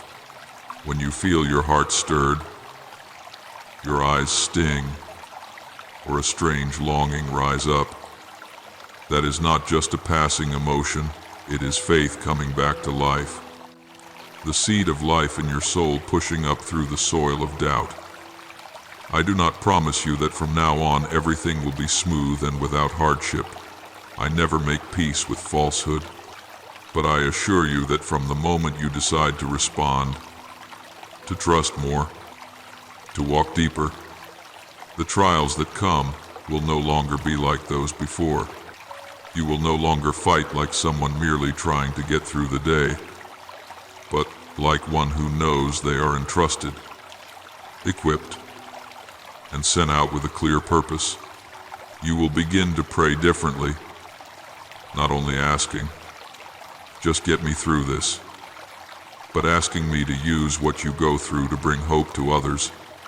You will work differently, not just to make a living, but to carry my presence into the places where I have put you. You will love others differently, no longer with a draining, demanding love, but learning to love as I love you proactively, patiently, ready to forgive. And everything I begin to release over your life, from career doors, family turning points, opportunities to serve, to inner changes in your character, will press you closer to the image I sketched for you even before you were born. That is why today I speak to you with a serious yet tender voice. Be watchful. Keep your heart soft before me. Cherish even the smallest grace. And do not forget to call my name in both joy and tears. For when you respond in this way, the faith within you will no longer be a fleeting feeling, but a steady flame, giving light to you and to those I will bring into your life in the coming season. And it is from that seemingly torn story that your faith, the faith you thought had completely gone out, that seemed hazy like a distant memory, is quietly being awakened by me again. It is not the fleeting excitement you once had, nor the shallow enthusiasm that flared up and quickly shattered because of a few small events. It is a faith that has gone through fire, been tested in tears, has questioned, doubted, wanted to give up, yet in the end still chose to cling to me when there was nothing else to hold on to. I've seen the nights when you could only whisper a few weak words, and yet it is precisely those seemingly awkward words that became the seed I used to restore life to your soul. You did not realize that while you thought you were merely trying to get through the day, I was quietly tending the roots, loosening the soil, reshaping the deepest parts within you, so that now, when I speak a word, that faith can stand up, rise up, and once again dare to believe against every limit around you. Therefore I tell you, prepare your heart, for what I have promised you has never been erased. It has only been kept by me for the right time, the right season to be poured out, not to harm you, but to mature you. In the days to come, you will not only hear others talk about my grace, you yourself will be the one living in things you once thought were only the stories of someone more spiritual, more gifted, more deserving than you. The requests you once crossed off your prayer list because you thought it was too late, that the time had passed, that they were no longer possible, I will bring back to your heart in a very different way, not to make you regret, but to show you that I have never forgotten those whispers of long ago. Yet what I am preparing for you will not appear with the noise or spectacle that the world uses to show off. It will come gently like the dawn, without a thunderous explosion, but gradually dispelling the darkness you had grown used to living in. I will begin by changing the way you see yourself, changing the way you speak about your circumstances, changing even the way you define the word hope. You will one day wake up in the morning and realize that it is not because everything on the outside has suddenly become perfect, but because within you there is no longer a barren wasteland. You will notice that the way you speak has changed. You no longer repeat those old lines. I'm just mediocre. I never do anything right. But instead you begin to confess what I say about you, that you are loved, chosen, and sent. That you are not an accidental leftover of this life, but a part of a plan I have considered down to the smallest detail. The eyes that once could only see everything through the lens of fear and inferiority will be wiped clean by me, so that you can discern more clearly what I am doing in the midst of very ordinary things. A casual conversation, a job that seems to have nothing sacred about it, a person you once thought would never care about the gospel, a small opportunity that suddenly opens up a whole new territory.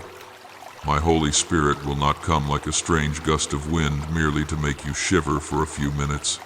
He will patiently rewrite, little by little, the way you think, react, love, forgive, face your wounds, and face your own self.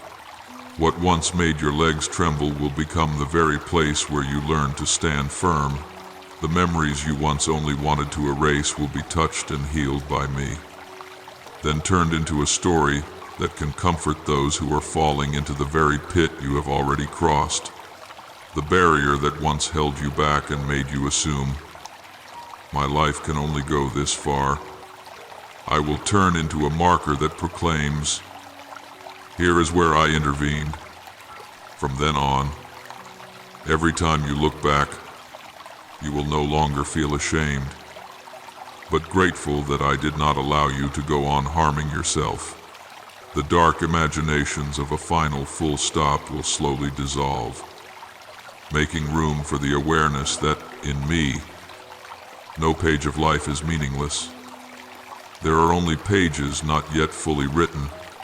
You will learn to smile again, not the forced smile used to reassure others that I'm fine, but a smile that rises from the deepest place inside you when you realize that your hand is being held, that you are being led, upheld, and entrusted with a portion of the work in my kingdom.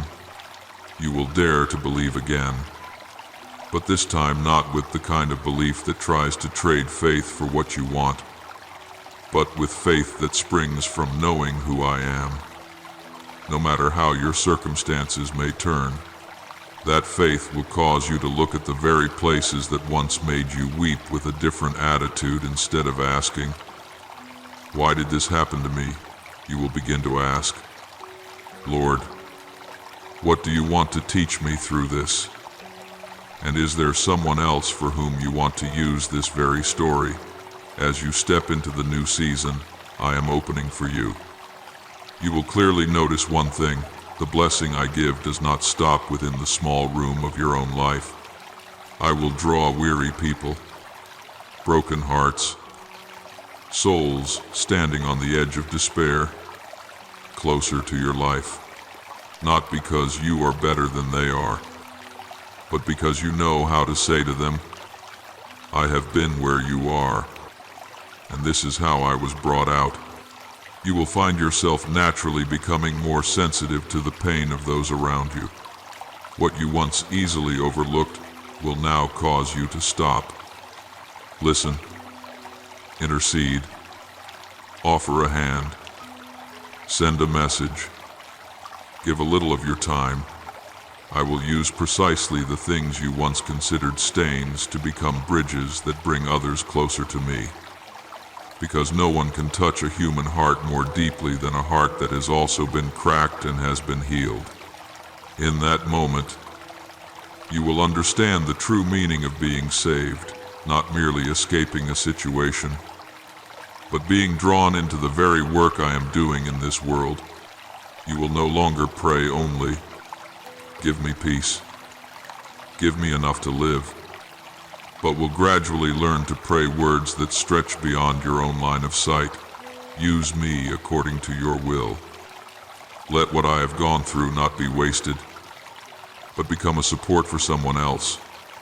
Those prayers will not cause you to lose anything. On the contrary, they open up for you a life with depth, direction, and purpose, no longer drifting aimlessly in a meaningless current. You will enter a season where each new day is no longer just another stretch of road to endure, but a page I am ready to keep writing together with you. I will show you the small doors you once dismissed, an ordinary job that becomes the place where you can live faithfully and reveal a different spirit, an imperfect family that becomes the soil where I let you sow love and forgiveness, a small group of people that becomes the place where I teach you to persevere. Walk alongside one another and lift one another up. You will realize that the most beautiful season is not when you have everything the world applauds, but when you live in your true calling, in the right place, in the rhythm I have set for you, so that blessing can flow through you naturally, without strain. And when I restore, I do not patch things up just to gloss over the matter, nor do I only fix the surface so that others looking in think you are good enough. I touch the roots, reset the foundation, realign the direction, and reshape both your desires and your dreams, so that you are not merely better than before, but truly renewed. I do not gather the fragments and then force you to glue them back together by your own strength. With my own hands, I form a new shape, a new story, a new current in your life, until there are moments when you will gasp, "Is this really me?" Yes, it is still you, but you as the one I have touched, led, and taught to love, to trust, to live, and to give in a mature way. And believe this, that new thing is not some distant, fanciful idea. It began the very moment you stopped running from me. In the instant you dared to be honest with me about your fears, your pain, and your shame. I have already begun that work. I am doing it now, and I will continue until it is complete. Your part is not to try to manage everything by yourself, but to agree to let me go on shaping you, to take small steps in response to my word, so that one day, when you look back, you will exclaim, "If it had not been for the Lord, I could never have become like this." In that moment, not only will you rejoice, but those who have watched your journey will also understand that no life is hopeless in my hands. If that person is willing to let me keep writing, you think your life is still standing in the same place, that the days come and go all alike. But in reality, right in that quiet zone where it seems nothing is happening, something very different has begun to take shape within you, silent, persistent, without noise and without needing anyone's recognition, like the root system of a tree deep beneath the ground, unseen by the eye and unheard by the ear, yet quietly stretching downward, going deeper, seeking water and preparing for a season of rising so strong that no wind can uproot it. That is what I am doing in your soul.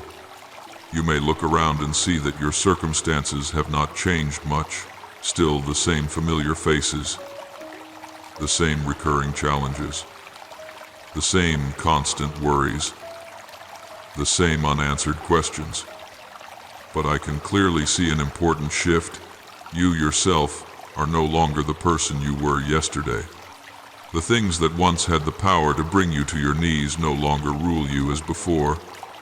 The words that once crushed you for an entire week are now only distant echoes that no longer determine your worth. The wounds that once made you afraid to open your heart are slowly becoming scars that remind you that you have passed through and are still here. This is not you being strong by your own willpower. It is the imprint of my spirit quietly working in you, redirecting negative thoughts, soothing sensitive places, rearranging priorities you could never sort out on your own. Wherever my spirit is present, fear no longer has the right to shout as it once did.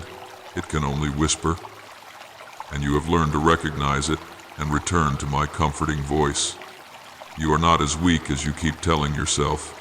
You have walked through storms that, in the past, would have made you give up long ago. You have endured sleepless nights, heavy mornings, days when your heart was exhausted, and still chosen to hold on to me, even if only with a very short, very fragile prayer, Lord. Please do not leave me. It is precisely those whispered words, those times you kept clinging to me when you had no idea what I was doing, that have moved my heart more than you imagine. I am not moved by eloquent prayers spoken only with the lips and not with the heart. I am moved by the simple, awkward yet honest cries that burst out from a chest still full of wounds, yet daring to turn toward me while the mind is full of confusion. I treasure the children who do not run away from me when they are in pain, but keep coming back, even with trembling steps, hearts full of questions, and tears still wet on their cheeks. You have done this again and again, and though you think it is nothing special, in heaven every tear of yours is remembered. Every sigh is clearly heard by me. Never have I turned my face away when you cried. Not for a moment have I stopped my ears to your lament. It is just that many times I allow silence to answer instead of rushing my words over a wound still bleeding, because I know there are injuries that must be bandaged slowly, by presence rather than explanation. When the whole world is busy with themselves, I become the place where you can lay your head without fear of being judged. When you feel as if you are disappearing in the crowd, unseen, uncared for, I still call your name in my heart. like a father remembering the child he loves among countless other faces. There are desires you thought had died out, dreams you once buried deep and swore never to mention again for fear of being hurt once more. I have not thrown them away. I keep them in a place where time cannot reach, waiting for the right moment to place them back into your hands in a form that is more fitting, more mature. You think you have lost everything, but I tell you that there are things I have deliberately put aside in order to protect you from the unripe versions of those very blessings. I do not take away to punish. I set things aside to preserve the best for you, until your soul is capable of receiving them without being crushed by their weight. Now, even though your eyes cannot yet see it all, in the unseen realm a new season has already been set in motion. The gears you thought had long stood still are beginning to turn again, smoothly and with purpose. It is not by chance that lately you have felt a very hard to describe stirring in your heart, like a call to rise, like a longing to no longer live on standby, like a tiny yet persistent thought whispering, maybe God still has something for me. That is not an illusion. It is the signal I am sending you, the sign that my spirit is once again breathing new life into places you once believed were dead. You are beginning to notice that you no longer react to challenges the way you did before. You do not collapse as quickly as you used to. You are no longer so hasty to blame yourself. You know how to pause and ask me more than you ask others. These changes may seem very small, very quiet, but in my eyes they are an extremely important turning point, because they show that the roots of your faith have gone deeper and are no longer as shallow as when you clung only to passing feelings. Every step you take in this season is being realigned by me, even though your outer schedule may not look all that different. The direction within you is no longer the same. You used to be afraid of dreaming, because every time you dared to dream, you faced the risk of disappointment. You used to be afraid of opening your heart, because every time you trusted, you exposed yourself to more hurt. You used to be afraid of joy, fearing it would be snatched away as soon as it appeared. I understand each of those fears. I have seen you curl in on yourself like someone who has just escaped a hailstorm, only daring to stand pressed against a wall, watching everything from a distance. But, my child, the season I am leading you into now is not a season for you to remain on the sidelines anymore. This time, it is I who guide every step, not your emotions, not your impulsiveness, not the enticing yet hollow urgings around you. I will not allow you to go back to the old cycles you are too weary to continue. I am bringing you out of the endless loop of merely existing by opening your eyes to see that you were created for more than that, to love, to give, to become living proof that restoration is real. Every step you take, down to the smallest decision, I am using to tune your heart into harmony with my good purposes. You may not yet see the long road ahead clearly, but you will recognize each next step when it comes, because it will not drag you into panic but will lead you into peace. It will not push you to prove yourself but will invite you to trust me more. I do not promise you a journey without pain, but I promise that this time you will not face your pain alone. You will no longer have to guess the way or hold yourself up by your own limited strength. I walk with you. I go before you. I come behind you.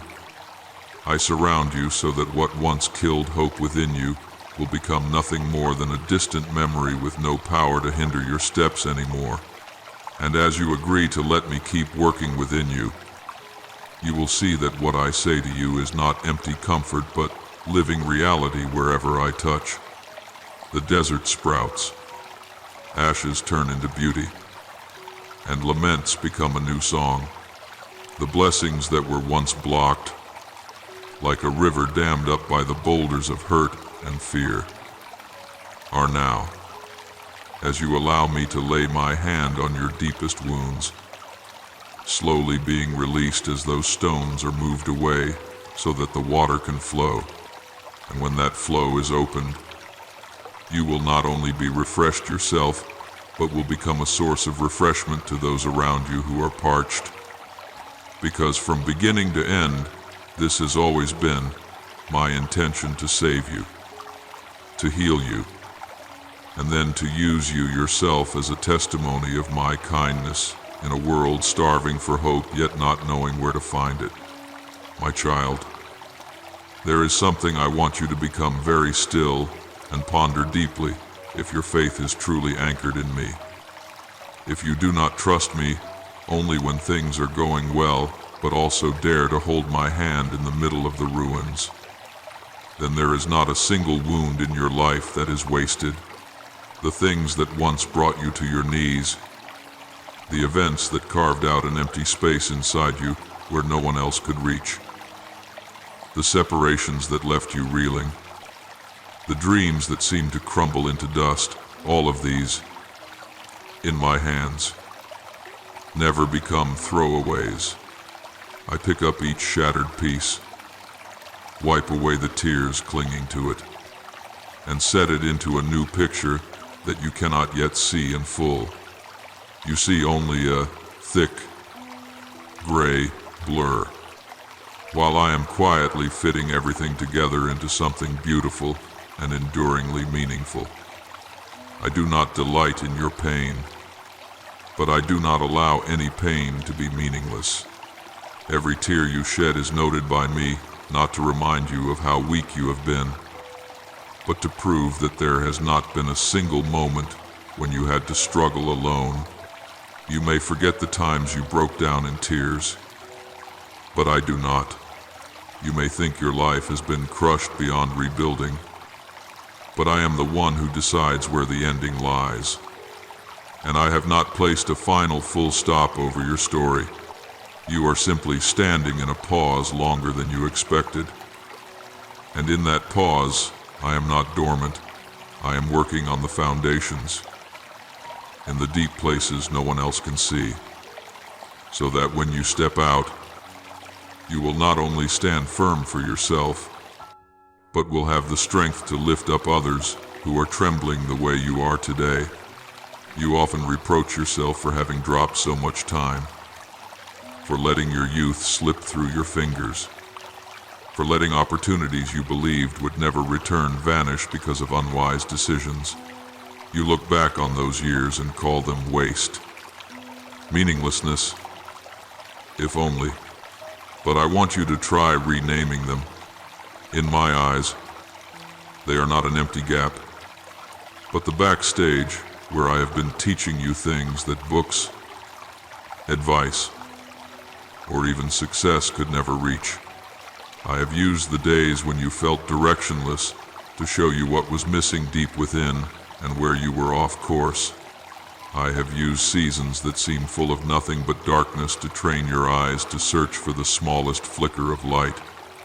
I have let you taste loss and disadvantage in order to remind you that a person's true worth does not lie in winning or losing.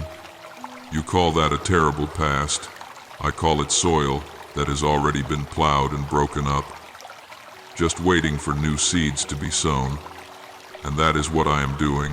I am sowing again, rebuilding again, rearranging again, with a patience far greater than anything you have ever imagined. You think that all that is left of you is a scorched foundation after a great fire, but I see in that very place the best ground on which to build a new house, because nothing of the old remains to hold you back.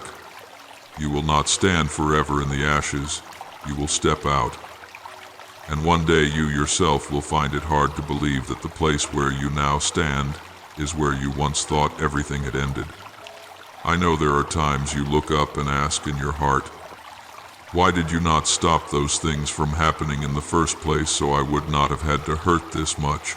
You ask that because you are looking at everything from where you stand, where you can see only a very short stretch of the road. I do not rebuke you for that. I understand how tired your heart is. But I want you to know that sometimes, if I were to remove immediately everything that causes you pain, you would never truly grasp what you have been rescued from. It is precisely those wounds that slowed you down, that stopped your feet, that kept you from racing headlong into dead ends that only seemed to glitter. It is precisely those disappointments that pulled you away from ties that would have bound you until you no longer recognized who you were.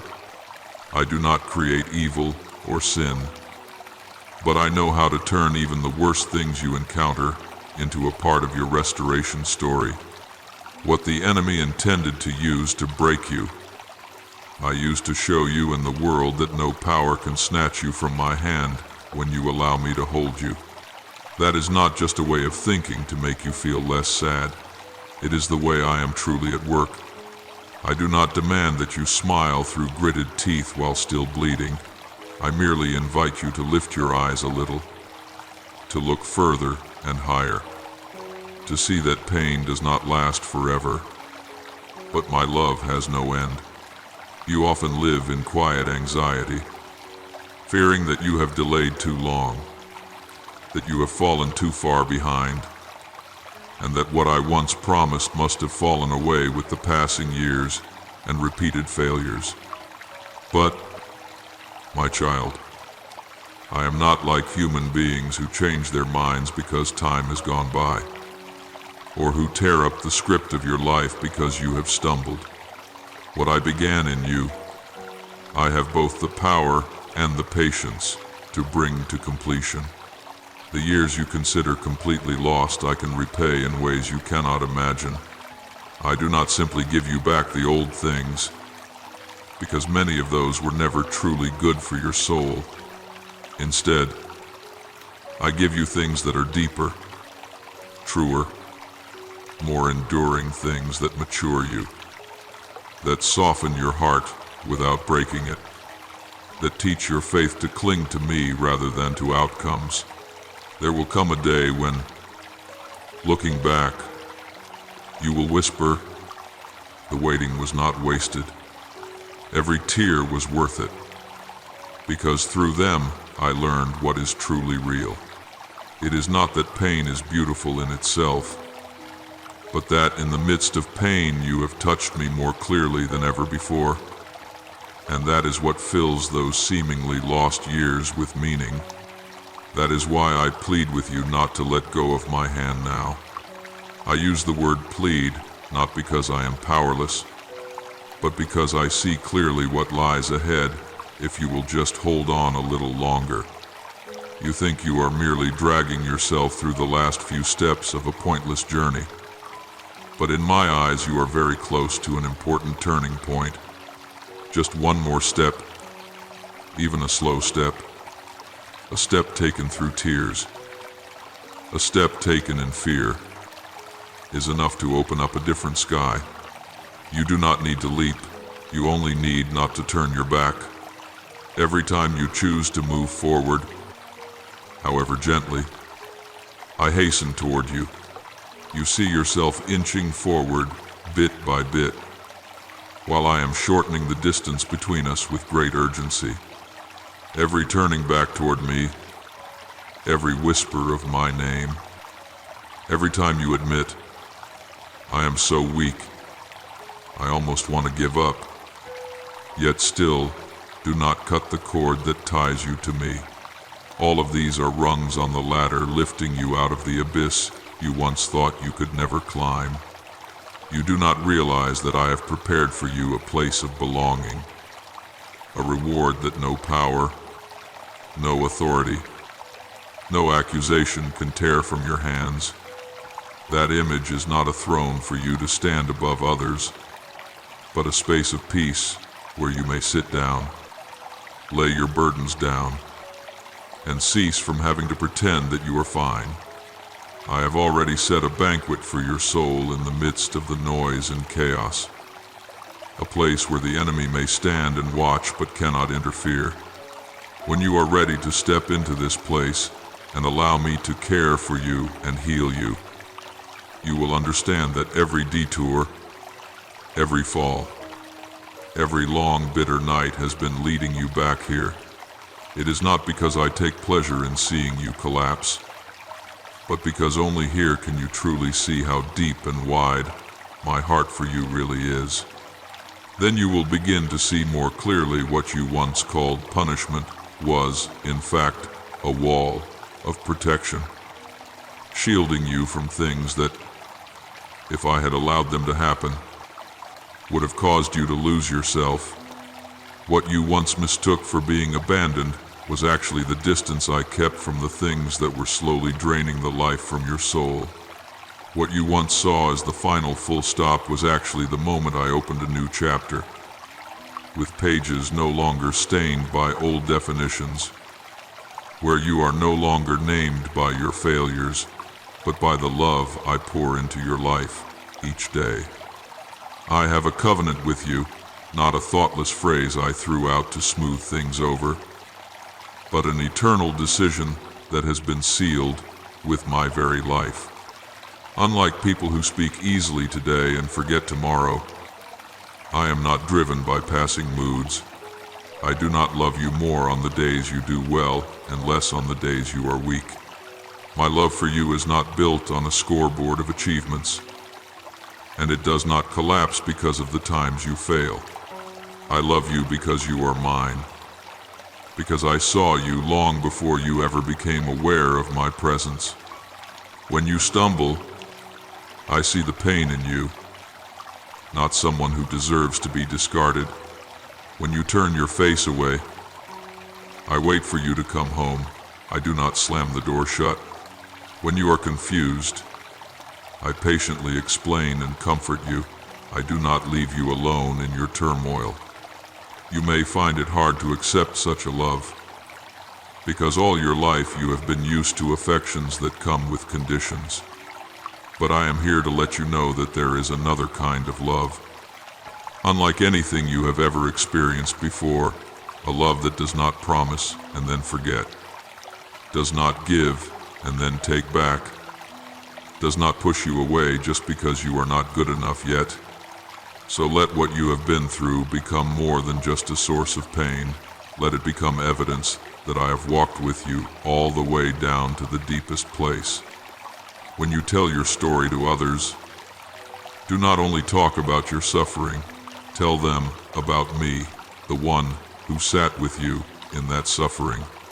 When you look at your old scars, do not only remember your mistakes, remember the hand that bandaged you and lifted you up when you had no strength left. Every loss, every halt, every delay can become the opening lines of an entirely new life, a life that is no longer just about surviving the day, but about knowing you are sent to love, to lift, to bear witness. This is how I restore you, not by taking you back to the starting point as though nothing ever happened, but by making you different, deeper, gentler, stronger. And in the midst of all those changes, there is one thing that has not changed and never will, no matter where you stand today, no matter whether you feel worthy or not. I still have only one thing to say to you: I love you. That's all. And I will not take that back.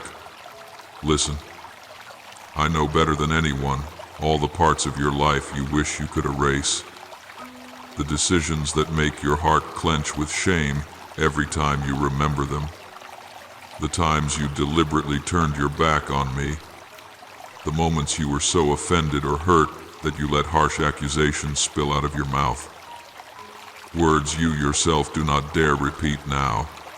I was there. I witnessed it all without turning my face away. You think each impulsive choice, each fall into darkness has discouraged me. But my child, My love for you is not so fragile that it breaks under a few dark chapters. I do not withdraw my gaze just because you have stumbled. I do not pull my hand back just because you no longer look good enough in your own eyes. My heart does not sway with the ups and downs of your emotions. You change. You grow hot and cold. You are inconsistent. But my love remains. Like a quiet anchor you can return to at any time. Even in the most tangled state of your soul, you often imagine me as the one who only records your mistakes and will one day settle the score. So, whenever you do something against your conscience, you rush to hide, to go silent, to cut off prayer because you are afraid of hearing my voice. Yet you do not know that I do not sit on high just waiting for you to fail so I can punish you. I am the one full of compassion, the one who bends down to pick up every broken piece you have dropped, even the pieces you hate so much you want to bury them deep. I do not step on them in contempt. I gather them up, gently wipe away the dust, and begin to fit them into a new shape. To you it is just a pile of useless fragments, but in my hands it becomes the material for a story no one else has. You see yourself as ruined. I see a work of art still in progress. I'm not afraid to step back, to adjust, to start again from the beginning if needed, so long as in the end you are able to stand firm in my love. There are chapters you wish you could erase, stretches of memory you want to lock away and pretend never existed. You wish you had not trusted the wrong people, had not chosen the wrong path, had not traded your heart so cheaply. But my child, those dark chapters, when they are touched by me, will become the pages you later read with the deepest gratitude. I do not whitewash your mistakes. I do not deny the consequences.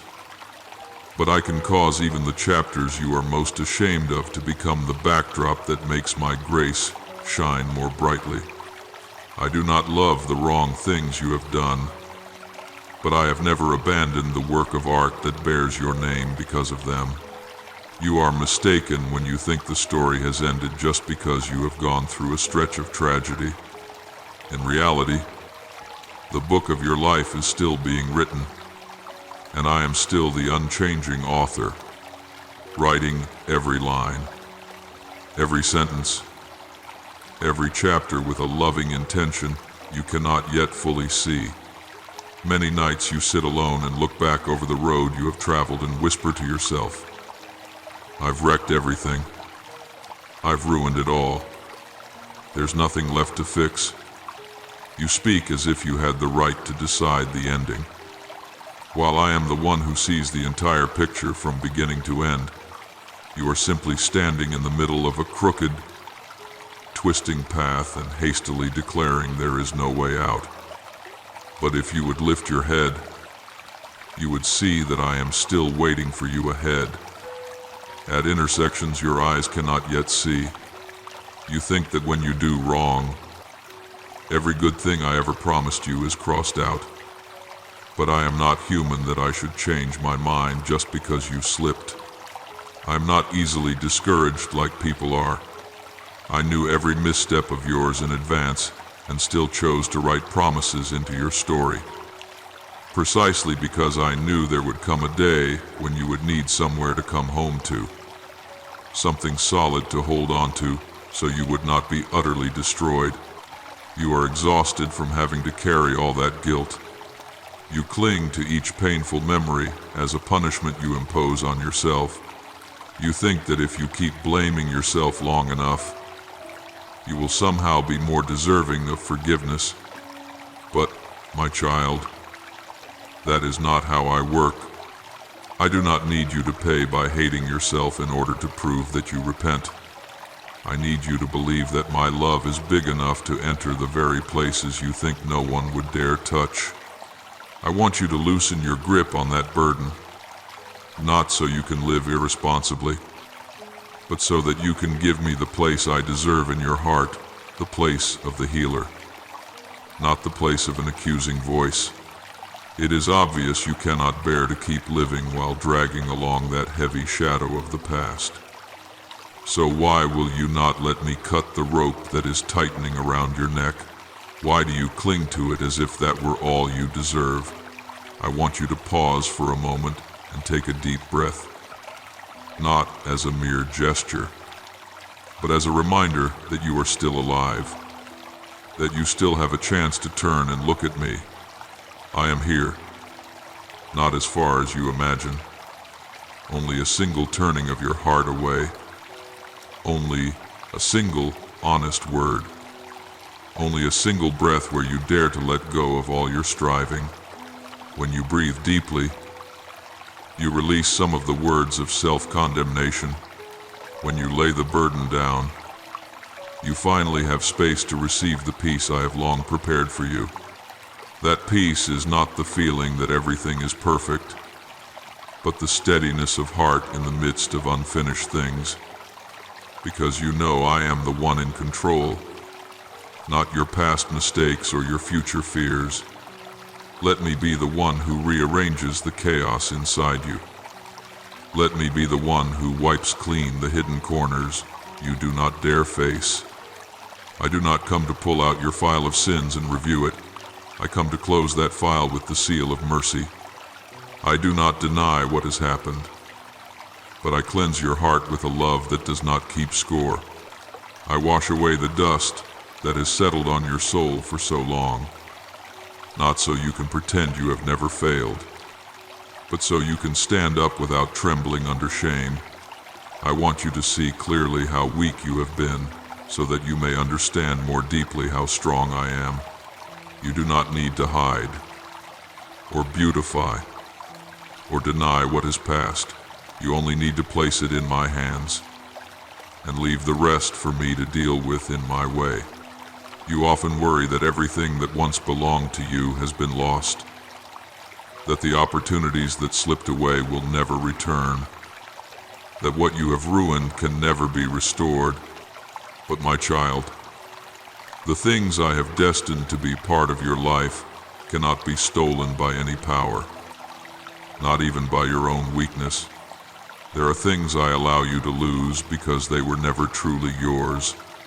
But what is truly your portion in my purpose, I still hold, still keep, still protect in a place no one can reach, even when you are not yet mature enough to receive it back.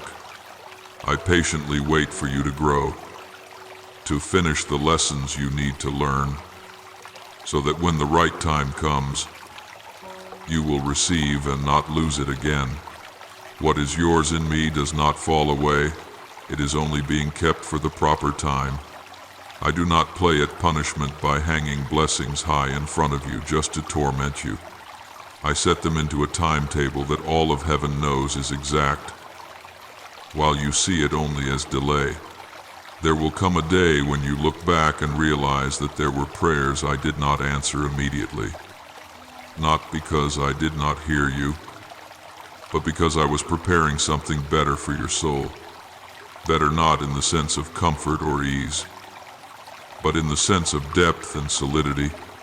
I do not give you something merely to make you happy for a moment, only for you to lose yourself afterward. I care more for your soul than for fleeting moments of satisfaction.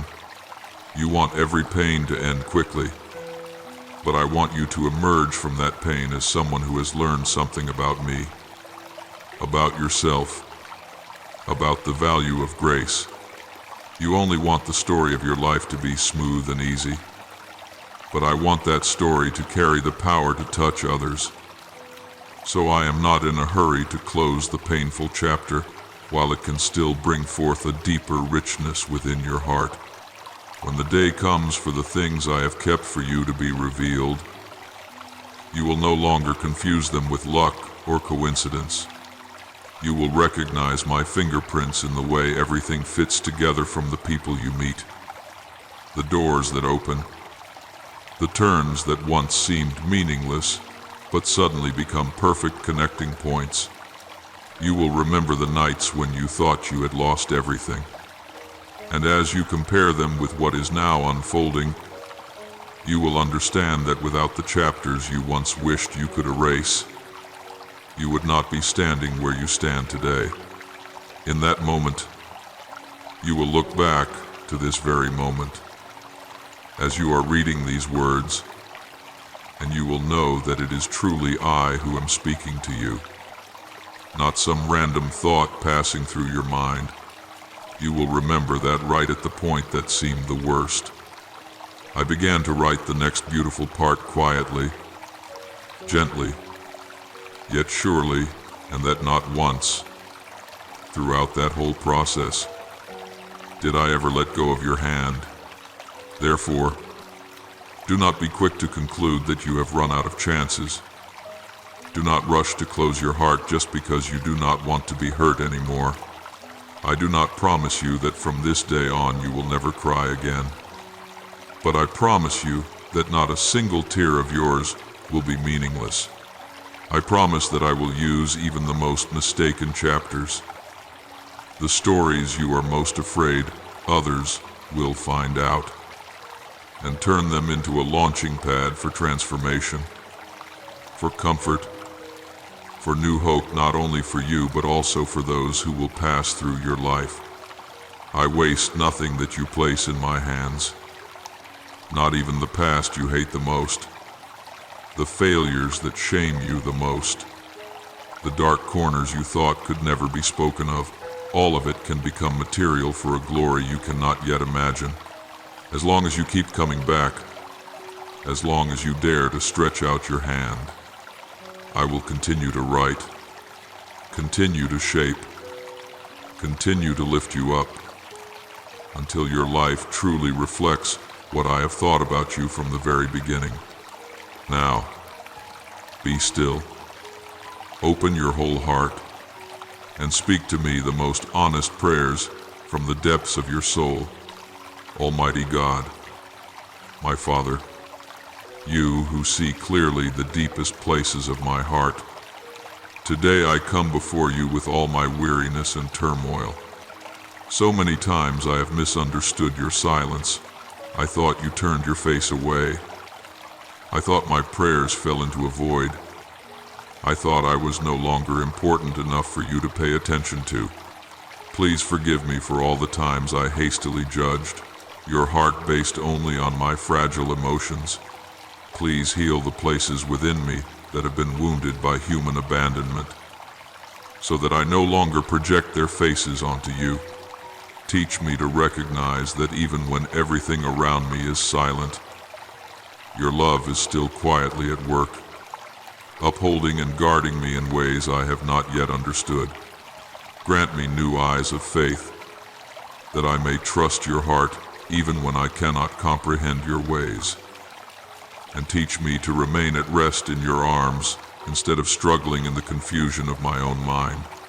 Good and gracious Father, who holds every season of my life in your hands, I offer to you all my anxieties about time, about age, about the things I believe I have already missed.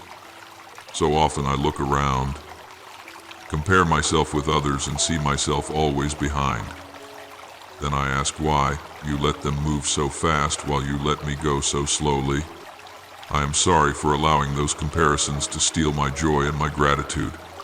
Please help me believe that you are never late, that the years I thought were wasted are in fact being used by you to refine my character, to deepen the roots of my faith, and to soften my heart. Set me free from the obsession with having to measure up to others, so that I can walk in peace at the pace you have set uniquely for my life.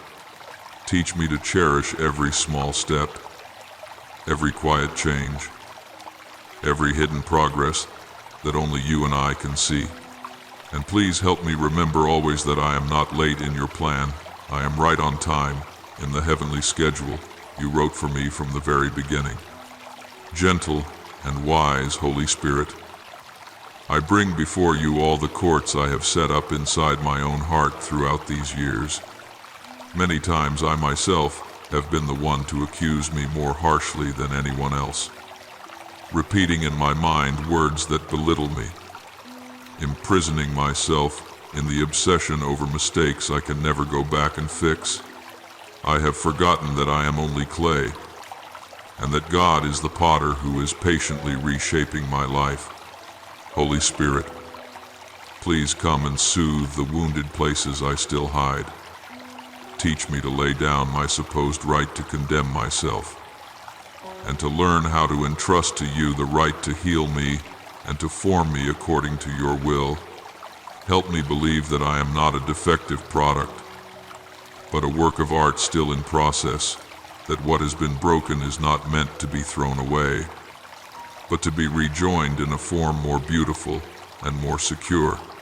Grant me enough humility to step out of the role of the strong one, to acknowledge my weakness and ask for your intervention, so that from now on the loudest voice in my heart will no longer be the accusations of the past, but the loving whisper of God who is shaping me every day. Beloved Father, I thank you because you have helped me look back on the years I thought were wasted with a new light. I am grateful that you did not rebuke me when I complained that my life was slow, that I had missed out, that I had failed to keep up with others. Thank you for patiently correcting the way I see time, so that I can recognize that you were quietly at work throughout all those days I considered meaningless. I thank you that every tear, every waiting, every delay has been used by you to deepen the roots of my faith, to soften my heart, and to break the pride I did not even know I carried. I thank you that you do not force me to succeed early according to the standards of this world, but allow me to walk at the pace that is safe for my soul. Thank you that every passing season has value, and that today I can be more at peace with what lies behind me, because I know you have never taken your hand off my life. Lord Jesus, I lift up my thanksgiving to you, for you have patiently corrected the image of God that I carried within my heart. Thank you that you do not grow tired of showing me that you came to save, not to condemn, to heal, not to snuff out, to protect, not to crush.